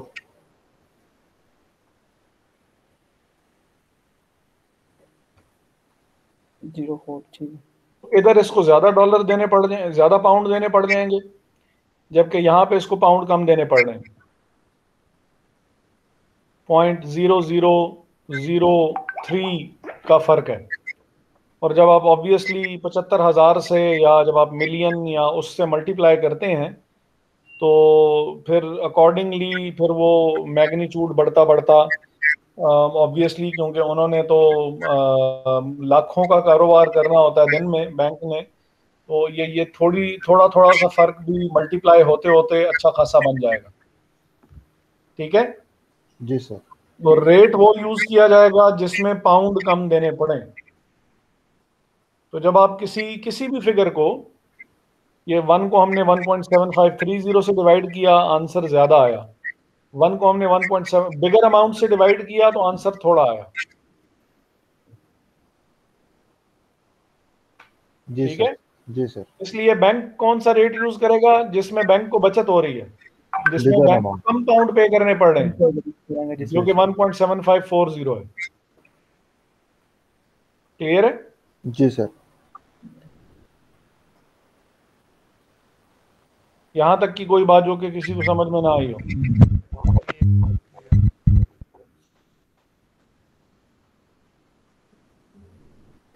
अच्छा, अब ये जो हमने प्रीवियस एग्जांपल की थी,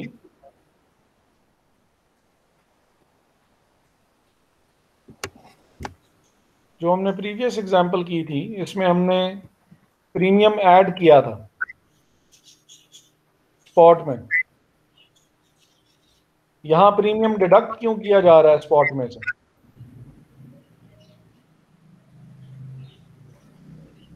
क्योंकि सर यहाँ पे हमने पे करने हैं सर, इसलिए।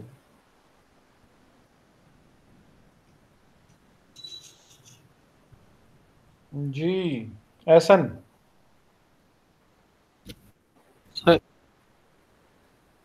प्रीवियस एग्जांपल में प्रीमियम ऐड हुआ था तो डिडक्ट क्यों हो रहा है? सर डिस्काउंट क्यों होगा इस वजह से? सर क्योंकि यहाँ बैंक इन्वॉल्व है। नहीं, इनडायरेक्ट कोट है इसलिए। इनडायरेक्ट में कोड तो उसके हिसाब से ही है ना, यानी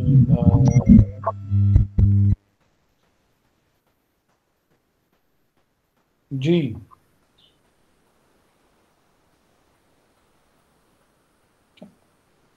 ये इनडायरेक्ट कोड की बात किसने की थी?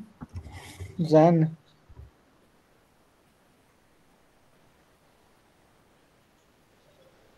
और जैन बात ठीक कर रहा है।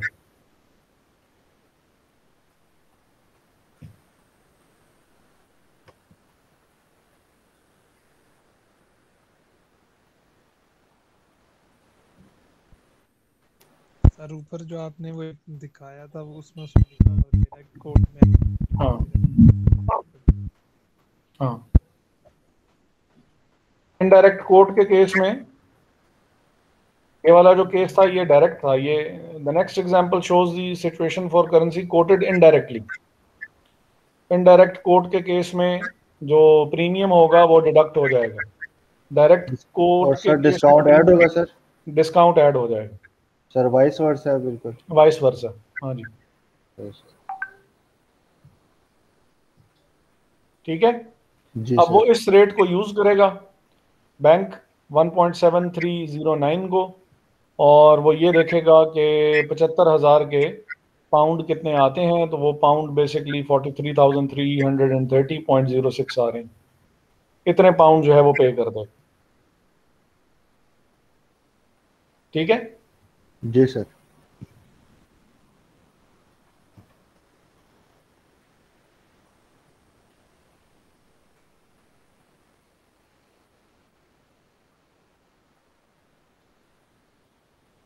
क्वेश्चन नंबर 1 सॉल्व करें।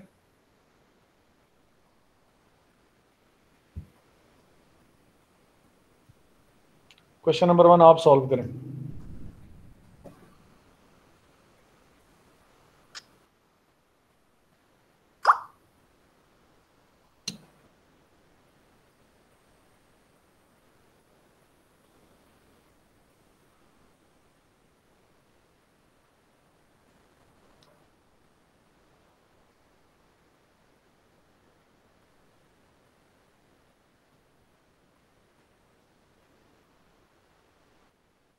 सर ये डायरेक्ट कोड का है, इनडायरेक्ट कोड का है सर?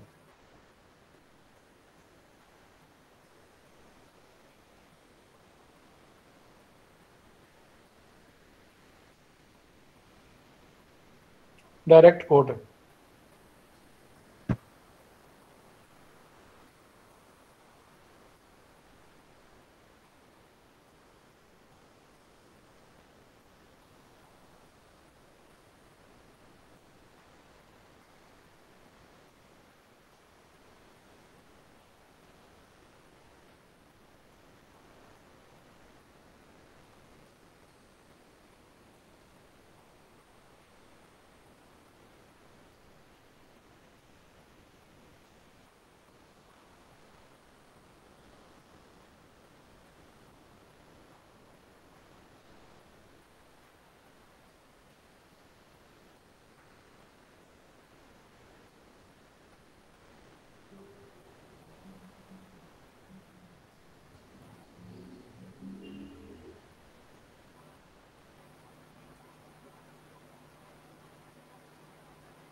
वो लिंक शेयर कर दिया आप लोगों के साथ।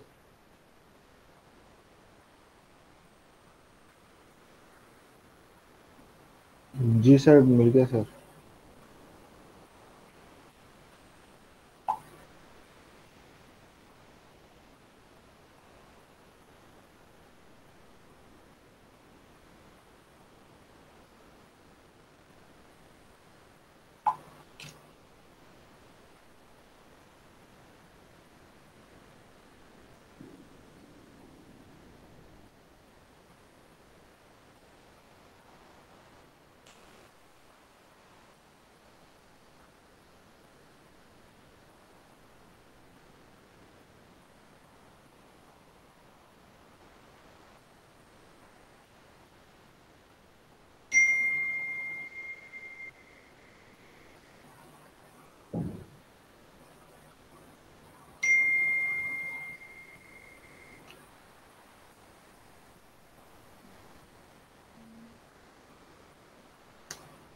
सर मेरा आंसर 11158700 आ रहा है सर।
जी हो गया।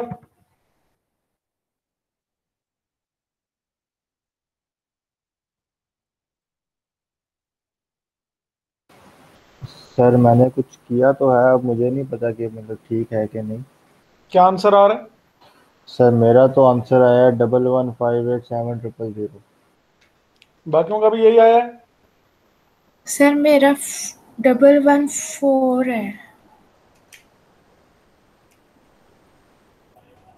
बस खाली 114? नहीं नहीं, आगे और भी है, 11484.960। और आपका कितना है अपना? सर 11158700।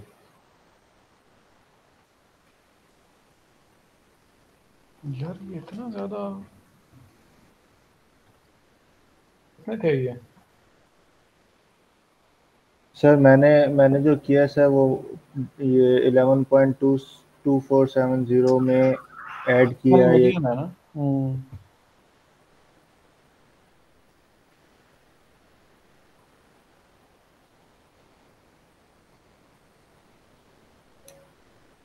तो ये तो कोई 8,86,000 आ रहा है। तो मैंने मल्टीप्लाई कर दिया था कमाल हो गया। सर, क्योंकि चले सर जब पे करेंगे तो मल्टीप्लाई नहीं करना होगा सर।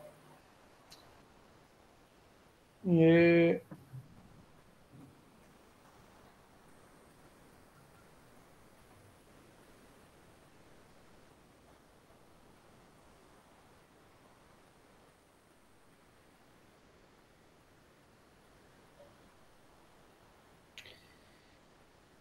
बैंक को वो बेच रहा है ना, सर ये बैंक उससे खरीद रहा है।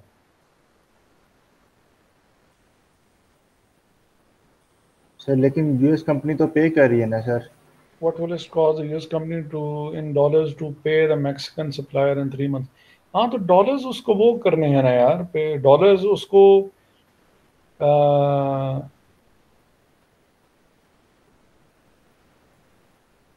10 मिलियन मैक्सिकन पेसोज करने हैं ना, तो इसका मतलब है उसने डॉलर को पेसोज में कन्वर्ट करवाना है।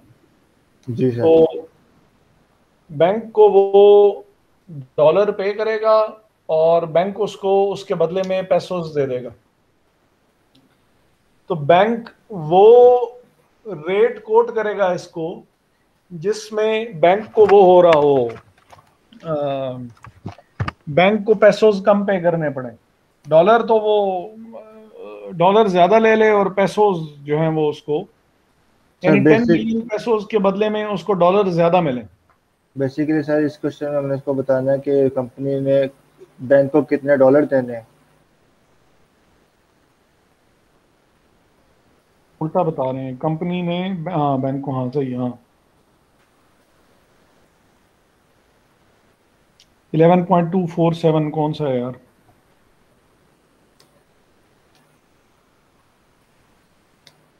हाँ ये वाला रेट यूज कर रहे हैं। सर रेट भी ये यूज़ किया, बाकी सारा स्टेप तो सही है, मतलब मैंने से वो मल्टीप्लाई जो किया एंड में वो वहाँ से गड़बड़ हो गई सर। चलो ठीक है।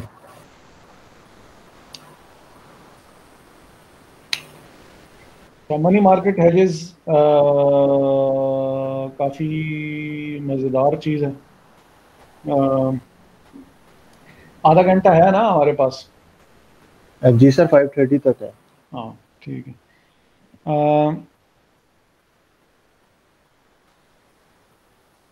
फॉरवर्ड कॉन्ट्रैक्ट से थोड़ा सा ये ज़रा हटके है। होगा इसमें ऐसे कि स्टेप नंबर 1 के तौर पे, सपोज आपने कोई पेमेंट रिसीव करनी है या आपने कोई पेमेंट करनी है आपने इन फ्यूचर, तो सपोज कि आपने डॉलर रिसीव करने हैं, रिसीट के हिसाब से देख लेते हैं, फिर पेमेंट के हिसाब से भी देख लेंगे। 2 महीने के बाद सपोज आपको कोई 5 लाख डॉलर मिलने हैं, और उस वक्त तक क्या हो जाएगा कि रेट जो है वो आपके लिए फेवरेबल सपोज कि नहीं रहेगा। डॉलर तो मिल जाएंगे, डॉलर्स को जब आप कन्वर्ट करवाएंगे तो आप एक्सपेक्ट कर रहे हैं कि यार डॉलर मज़ीद वीक होगा पाकिस्तानी करेंसी के मुकाबले में। फिलहाल 152 पे आया हुआ है, तो बात जो है वो 140 तक जाएगी। सपोज वैसे बात कर रहा हूँ कि 140 तक जाएगी, 2 महीने तक ये सिचुएशन होगी, तो मैं नुकसान में रहूंगा। फिलहाल मुझे 152 मिल सकते हैं, बाद में मुझे जब 140 पे चला जाएगा तो मैं तो नुकसान में जाऊंगा। तो आप क्या कर लेंगे, अभी अमाउंट बोरो कर लेंगे डॉलर्स में। अमाउंट क्या कर लेंगे, डॉलर्स में बोरो कर देंगे। डॉलर्स में बोरो कर लेंगे। 5 लाख आपको डॉलर मिलने थे 2 महीने के बाद, तो आप इतनी अमाउंट बोरो करेंगे जिस पे इंटरेस्ट लगने के बाद वो अमाउंट 5 लाख डॉलर के बराबर हो जाए। सपोज, यार 1 मिनट, ये कॉल मैंने जरूरी लेनी है।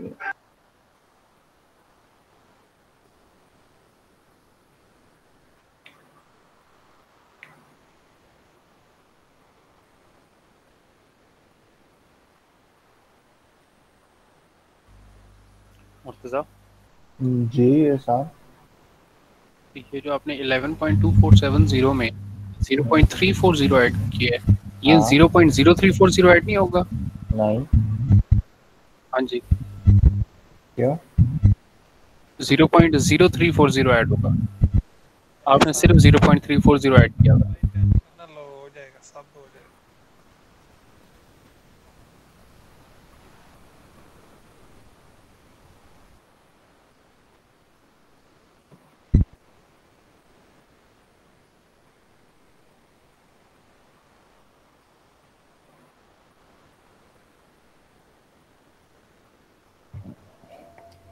अच्छा जी, तो स्टेप नंबर 1, आपने अमाउंट बोरो की उतनी जिस पे अगर इंटरेस्ट लगे तो वो मेरे उतने पैसों के बराबर हो जाए जो कि मुझे 2 महीने के बाद मिलने हैं। 5 लाख डॉलर मिलने थे,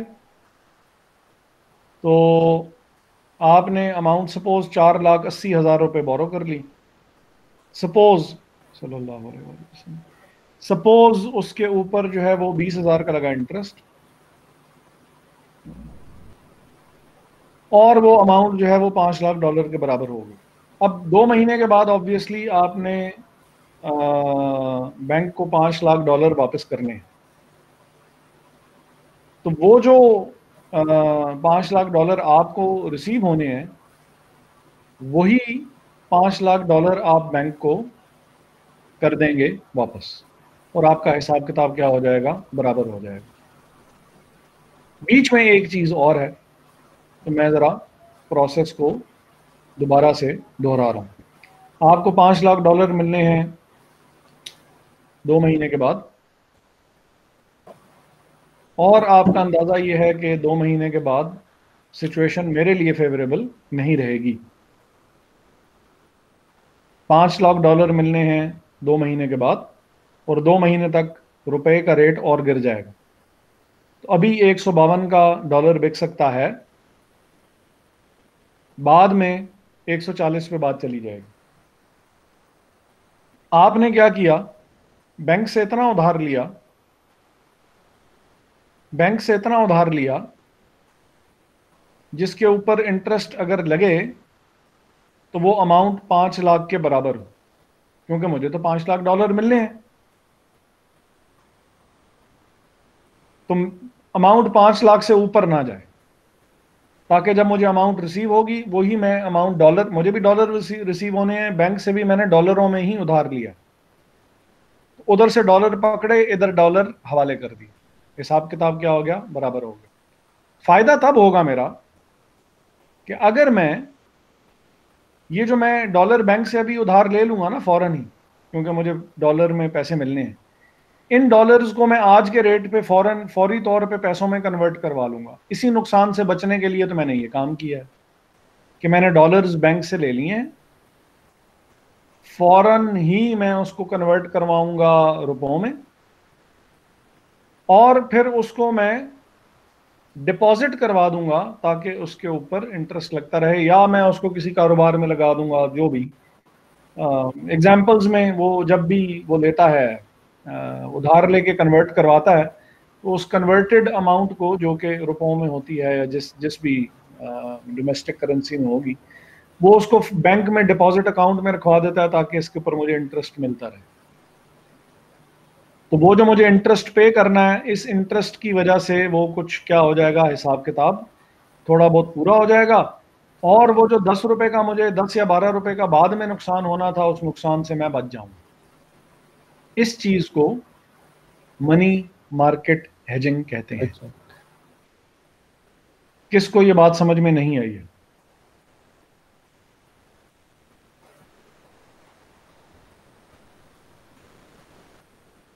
सिकंदर इस बात को दोहरा देगा।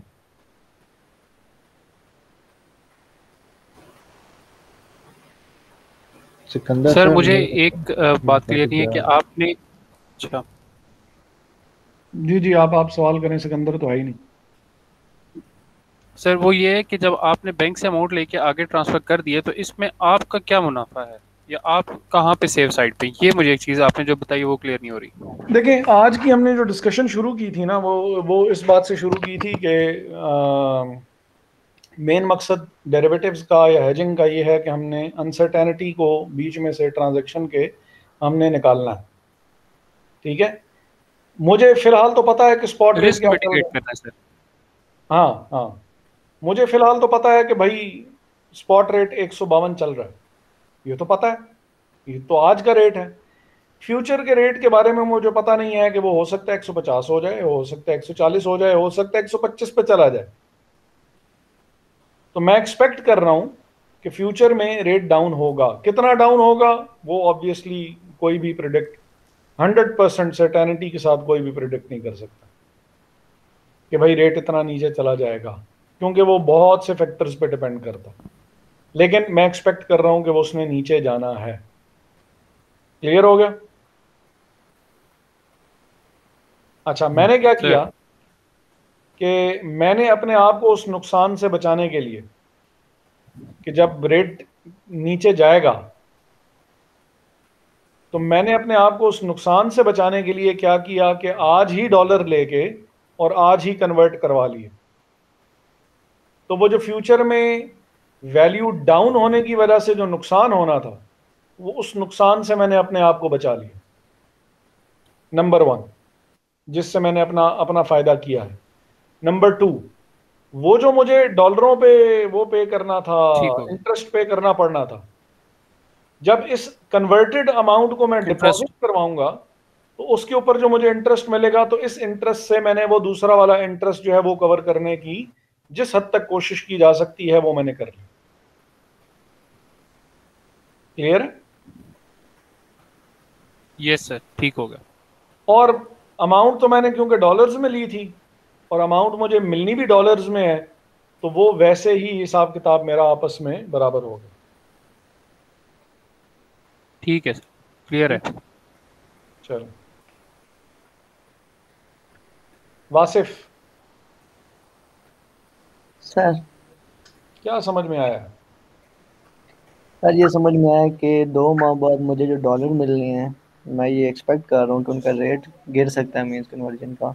तो मैं वो जो बाद में मिलेंगे उस रिस्क से बचने के लिए मैं अभी इधर से उधार ले लेता हूँ, और वो तकरीबन अगर 5 लाख के डॉलर होंगे तो उसके अगेंस्ट मैं इतना लूँगा कि उसका इंटरेस्ट मिला के वो 5 लाख तक ही बने। और वो जब मुझे मिल जाएंगे तो जो मैंने लिए होंगे वो मैं उनको उसमें डॉलर, क्योंकि मैंने डॉलर ही लिए होंगे तो बस में बारो किए होंगे, तो मैं वो जो मुझे रिसीव होंगे डॉलर बाद में, मैं उस रेट के गिरने से बचने के लिए वो मैं वापस पे कर दूँगा। ठीक है, क्योंकि बैंक से मैंने डॉलर ही उधार लिए थे, बैंक को मैं डॉलर कर दूंगा और बात। और मैं उनको रुपये में कन्वर्ट करवा के उनको इस्तेमाल करना जो भी। ठीक है, तो a money market hedge is another method of creating a hedge against an exposure to currency risk. Instead of hedging with a foreign forward exchange contract, a company can create a hedge by borrowing or lending short term। वही यानी receive करने होंगे तो हम उधार ले लेंगे, और अगर पेमेंट करनी है तो फिर हम कुछ और कर लेंगे, वो भी अभी हम देख लेते हैं। और lending short term in international money markets to fix an effective exchange rate now for a future currency transaction। अब ये constructing hedge for future currency receipt, अगर हमें पैसे मिलने हों तो उसमें जो है वो क्या करेंगे, ये पॉइंट्स इन्होंने कुछ लिखे हुए हैं. To create a money market hedge, the company should borrow an amount of the currency immediately for repayment at the same time that the future currency income will be received, or the income in the currency will be used to repay the loan with interest. The amount borrowed should therefore, together with the accumulated interest for the borrowing period, equal the amount of the future currency income. Same वही बात जो कि हमने की है. इतनी amount borrow करेगा कि अगर उसके ऊपर इंटरेस्ट भी लगे तो वो उसके बराबर हो जाए जो कि अमाउंट फिर हमने वापस करनी है. Having borrowed the quantity of currency, the company should exchange it immediately for its domestic currency. तो हाँ, फौरी तौर पे उसको कन्वर्ट करवाए भाई डोमेस्टिक करेंसी में, क्योंकि डॉलरों का उसने करना क्या है. The domestic currency obtained in this way can be used in the company's business. However, for examination purpose, you might be expected to assume that the domestic currency will be invested or deposited for the same period as the currency loan. जो बात मैंने की थी. At the end of the loan period, when the company uses its currency income to repay the currency loan, the deposit plus accumulated interest is an equivalent amount in its domestic currency.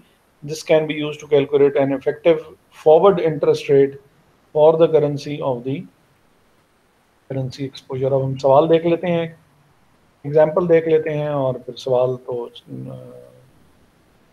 A UK company expects to receive $8 lakh in 3 months time. UK company है, receive वो dollar plan है कि dollar उसको मिलेंगे. It wants to hedge this exposure to currency risk using a money market hedge. Spot 3 months interest rates currently available in the money markets are US dollar है और British pound है. अब deposit rate है और borrowing rate है कि अगर जमा करवाओगे डिपॉजिट अकाउंट में तो 4.12 यूएस डॉलर को 4.125% उसके ऊपर इंटरेस्ट मिलेगा, और उधार लोगे तो 4.250% आपको इंटरेस्ट पे करना पड़ेगा. और पाउंड के हिसाब से पाउंड के साथ भी सिचुएशन कुछ ऐसी ही है. स्पॉट एक्सचेंज रेट जो है वो 1.7770 है और 1.7780 जो है वो आ रहा है US dollar to 1 pound. 1 pound के बदले में डॉलर मिल रहे हैं, और डॉलर में क्योंकि यूएस में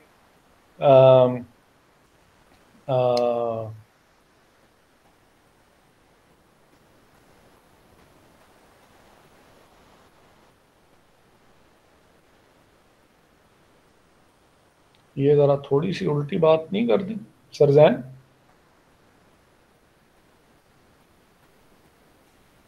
जी सर, ये थोड़ी सी उल्टी बात नहीं कर गए हैं ये स्पॉट एक्सचेंज रेट 1.7770 और 1.7780? एक मिनट में फिर से देख लेता हूँ. वैसे डॉलर पर पाउंड दिया हुआ है ना, पाउंड पर डॉलर नहीं है.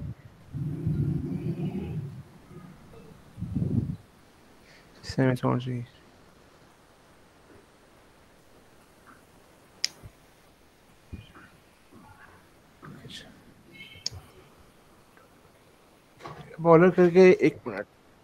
नहीं, मैं इस पॉइंट ऑफ व्यू से कह रहा हूँ ना कि यूएस डॉलर में तो वो है रेट ऑफ इंटरेस्ट लोअर है, तो स्प्रेड बताते हुए इनको तो स्ट्रॉन्गर करना चाहिए करेंसी को, वो वीकर क्यों कर रहे हैं?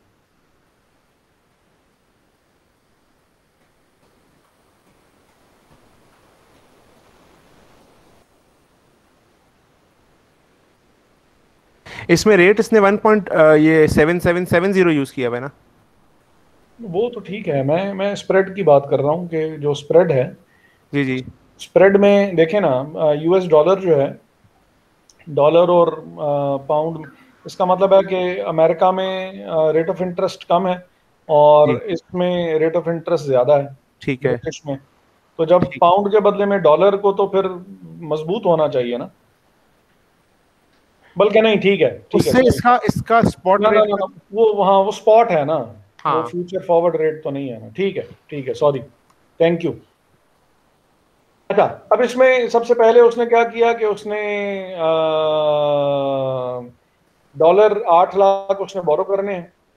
कितनी अमाउंट बोरो करनी है जिसमें वो 8 लाख जो है वो हो, उसको पे करें टुगेदर विद इंटरेस्ट, उसको 8 लाख पे करने पड़े। तो सबसे पहली चीज जो ये है कि वो उसको रेट कौन सा एप्लीकेबल है उसके पास, उसके ऊपर। तो रेट जो एप्लीकेबल उसके ऊपर है वो 6.6250 है, और सॉरी 4.250 है। और इसको जब आप 3 मंथ्स के उसमें वो कन्वर्ट करेंगे, 3 मंथ्स में क्यों कन्वर्ट कर रहे हैं, क्योंकि उसने 3 महीनों में अमाउंट जो है वो उसने रिसीव करनी है। तो ये 1% बन गया, तकरीबन 1.0625% बन गया फॉर 3 मंथ्स। Ji sir. ठीक है, जी सर। अब उसने जो अमाउंट बोरो करनी है, अमाउंट बोरो करने के लिए जो कि यूएस डॉलर्स में है, तो इतनी अमाउंट बोरो करे जो कि 8 लाख में कन्वर्ट होके, और बाद में, तो इसका मतलब है 8 लाख से कम ही वो बोरो करेगा। तो मतलब 8 प्रेजेंट लाख वैल्यू ले हमारी लेंगे। फ्यूचर अमाउंट है, इंटरेस्ट भी हमें गिवन है, टाइम पीरियड भी गिवन है, और प्रेजेंट वैल्यू हमने निकालनी है। F V is equal to P V into 1 + i raise to the power n। 1 + i raise to the power n हमें गिवन है, i ये रहा, n 3/12 है, 3 मंथ्स टाइम है। फ्यूचर वैल्यू हमें गिवन है, प्रेजेंट वैल्यू हमने निकालनी है। तो वो जब हमने इस तरीके से निकाली, ये फार्मूला वही लगा हुआ है, बस उन्होंने तो हमारे पास 7,91,589 अमाउंट आ गई। F V is equal to P V into 1 + i। तो पी वी निकालने के लिए 1 + i दूसरी तरफ जाके डिवाइड हो जाएगा, जैसे कि इन्होंने किया हुआ भी है। एफ वी 8 लाख थी, उसको जब इन्होंने डिवाइड किया तो ये हमारे पास 791,589 डॉलर्स आ गए। इसके ऊपर बाकी लगेगा इंटरेस्ट, और ये अमाउंट 8 लाख बन जाएगी हमारे हाथ में। बहरहाल 7,91,589 डॉलर्स आए हैं, जिसको हमने फौरन ही, क्योंकि हमें पता है आज का रेट पता है, इसको हमने फौरन ही कन्वर्ट करवाना है पाउंड्स में, डोमेस्टिक करेंसी में फौरन ही कन्वर्ट करवाना है। तो डोमेस्टिक करेंसी में जब आपने कन्वर्ट करवाया इसको, तो रेट वो लगेगा, अब डिवाइड होगा, क्योंकि डॉलर ज्यादा है और पाउंड कम है, तो डिवीजन से अमाउंट कम हो जाती है। तो वो रेट यूज किया जाएगा जिस पे आपको पाउंड कम मिले, और वो रेट 1.7780 है।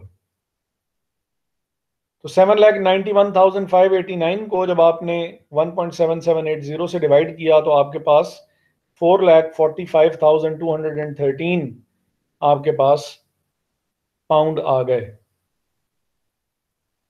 इसको आपने फौरन ही डिपॉजिट करवा देना है, और डिपॉजिट का रेट ऑफ इंटरेस्ट जो है वो आपके पास ये सामने है 6.50। इसको भी हम 3 मंथ्स के लिए वो कर लेंगे, कन्वर्ट कर लेंगे, और मल्टीप्लाई करेंगे 4,45,213 को। तो जो जो इंटरेस्ट की अमाउंट जब ऐड करेंगे, तो इतना टोटल आपके पास वो हो जाएगा, पाउंड आपके पास हो जाएंगे। यहां तक की कोई बात जो कि समझ में ना आई हो?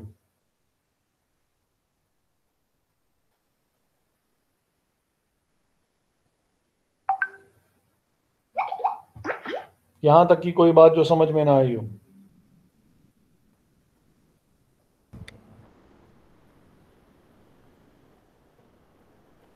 Okay sir. सर मुझे तो समझ में आ गई है। मुझे आ गई है सर, याद थोड़ा सा लेट था। अच्छा, जी समझ आ गई है और कयास भी आ गया।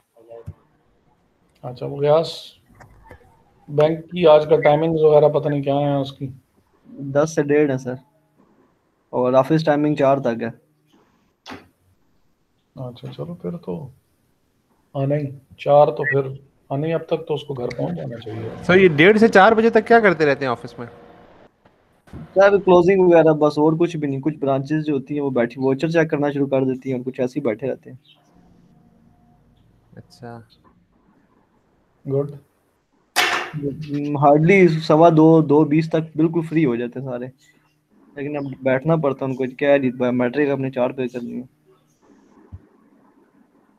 चलो अच्छा, 8 लाख वो रिसीव करेगा और वो लोन तो रीपे हो जाएगा, और 4,52,448 वो अपने उससे, तो जो रेट इफेक्टिवली उसको पड़ा है 1 पाउंड के बदले में, वो 8 लाख को 4,52,000 से वो डिवाइड करेगा तो 1.7682 इसको इफेक्टिव एक्सचेंज रेट पड़ा है इस सारी ट्रांजैक्शन पे।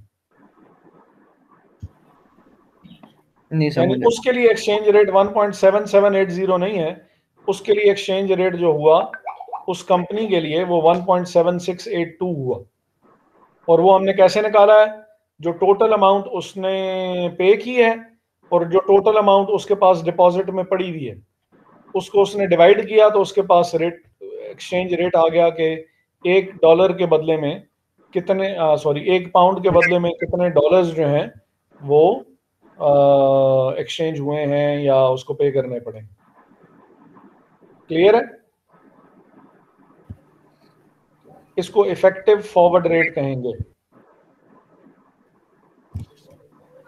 इफेक्टिव फॉरवर्ड रेट निकालने के लिए सर हमने एंड में उनको इस तरह से डिवाइड करना आपस में, हाँ जी। कितना हमें डॉलर। और ये rate sir interest rate parity से भी आ ही जाएगा ना वैसे तो? हाँ, नहीं उससे नहीं आएगा ना, क्योंकि वो इंटरेस्ट रेट पैरिटी वाला रेट जो है वो तो अलहदा से दिया हुआ था हमें, वो तो ये दिया हुआ है, वो तो हम यहां से डालेंगे, इधर से कैलकुलेट करेंगे जो इंटरेस्ट रेट पैरिटी थ्योरी जो है। हाँ, एक मिनट में से सिर्फ मैं, हाँ करें करें करें हो। इनटू डॉलर्स है।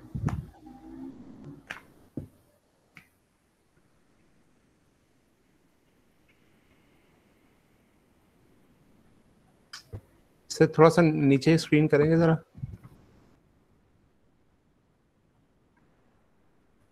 स्टेप 3 नहीं, हाँ ठीक है। अब स्टेप 2 है 1 पॉइंट।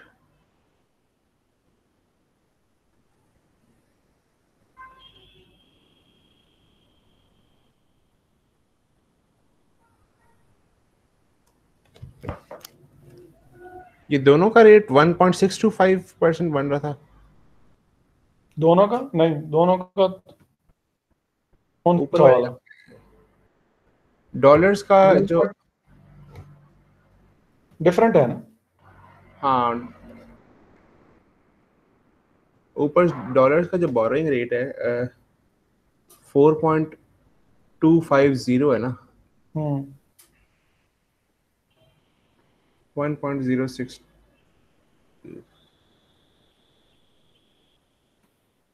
ठीक है। डिफरेंट आएगा सर।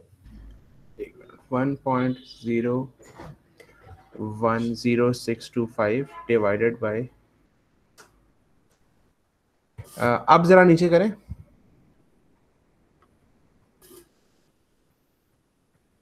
वन पॉइंट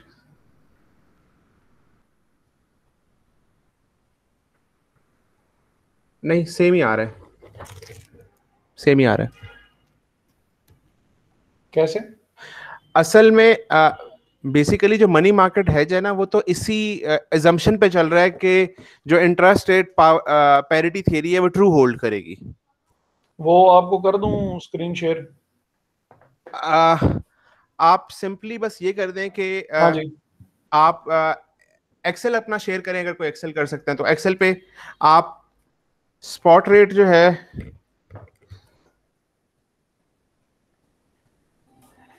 जो स्पॉट रेट है वो हमारा है 1.7780 1.7780। हाँ जी, और जो काउंटर करेंसी का हमारे पास इंटरेस्ट रेट है वो है 1.010625 1.010625 और 1.010625 और जो बेस करेंसी है हमारे पास उसका रेट है 1.01625। हाँ, इधर लिखते हैं 1.01625। अब अगर हम 1.778 को मल्टीप्लाई करें ऊपर वाली से और नीचे से डिवाइड कर दें तो हमारे पास वही रेट आ जाएगा जो आ रहा है। मतलब ये बेसिकली अजम्पशन यही है कि इंटरेस्ट रेट पैरिटी जो है वो ट्रू होल्ड करेगी। 1.7862 आंसर आना चाहिए अगर आप इसको सॉल्व करें तो। 1.01625 और ये जो आपने एक्सेल पे लिखा है ना सर, एक्सेल पे जो लिखा है इसमें आप एक फॉर्मूला लगा दें किसी भी एक सेल में इज इक्वल टू लिख के ना, इज इक्वल टू लिखें, इज इक्वल टू लिख के फॉर्मूला लगा दें is equal to H5 times multiply by times I5 divided by I6।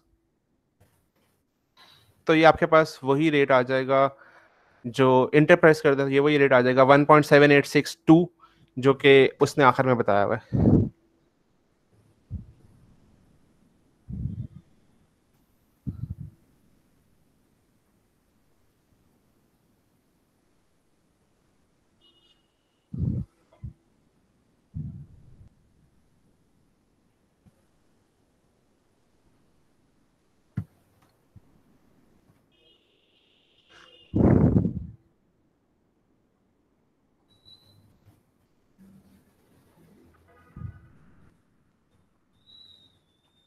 हाँ ठीक है, ठीक है।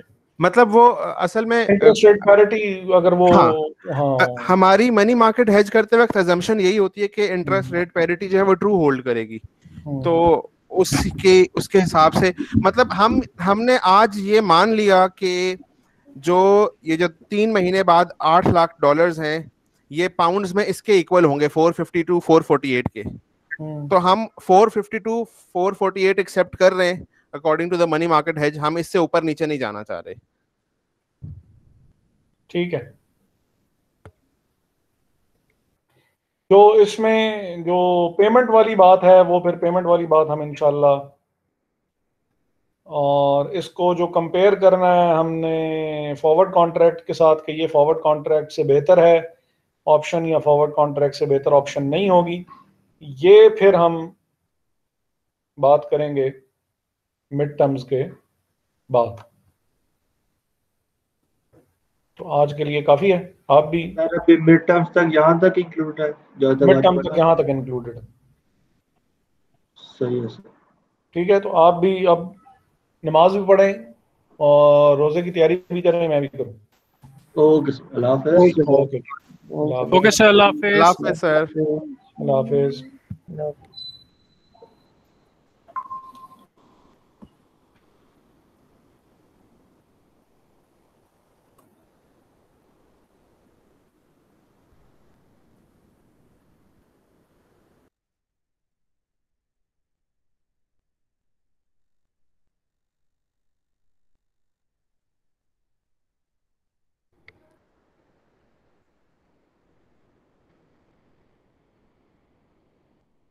चले जाओ अब तुम भी। क्या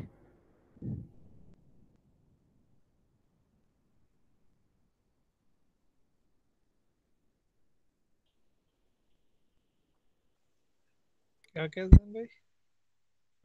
मैंने कहा अब तुम भी चले जाओ, तुम क्या इंतजार कर रहे हो? नहीं, मैं सबसे एंड पे जाऊँ। चलो ओके, अल्लाह हाफिज़।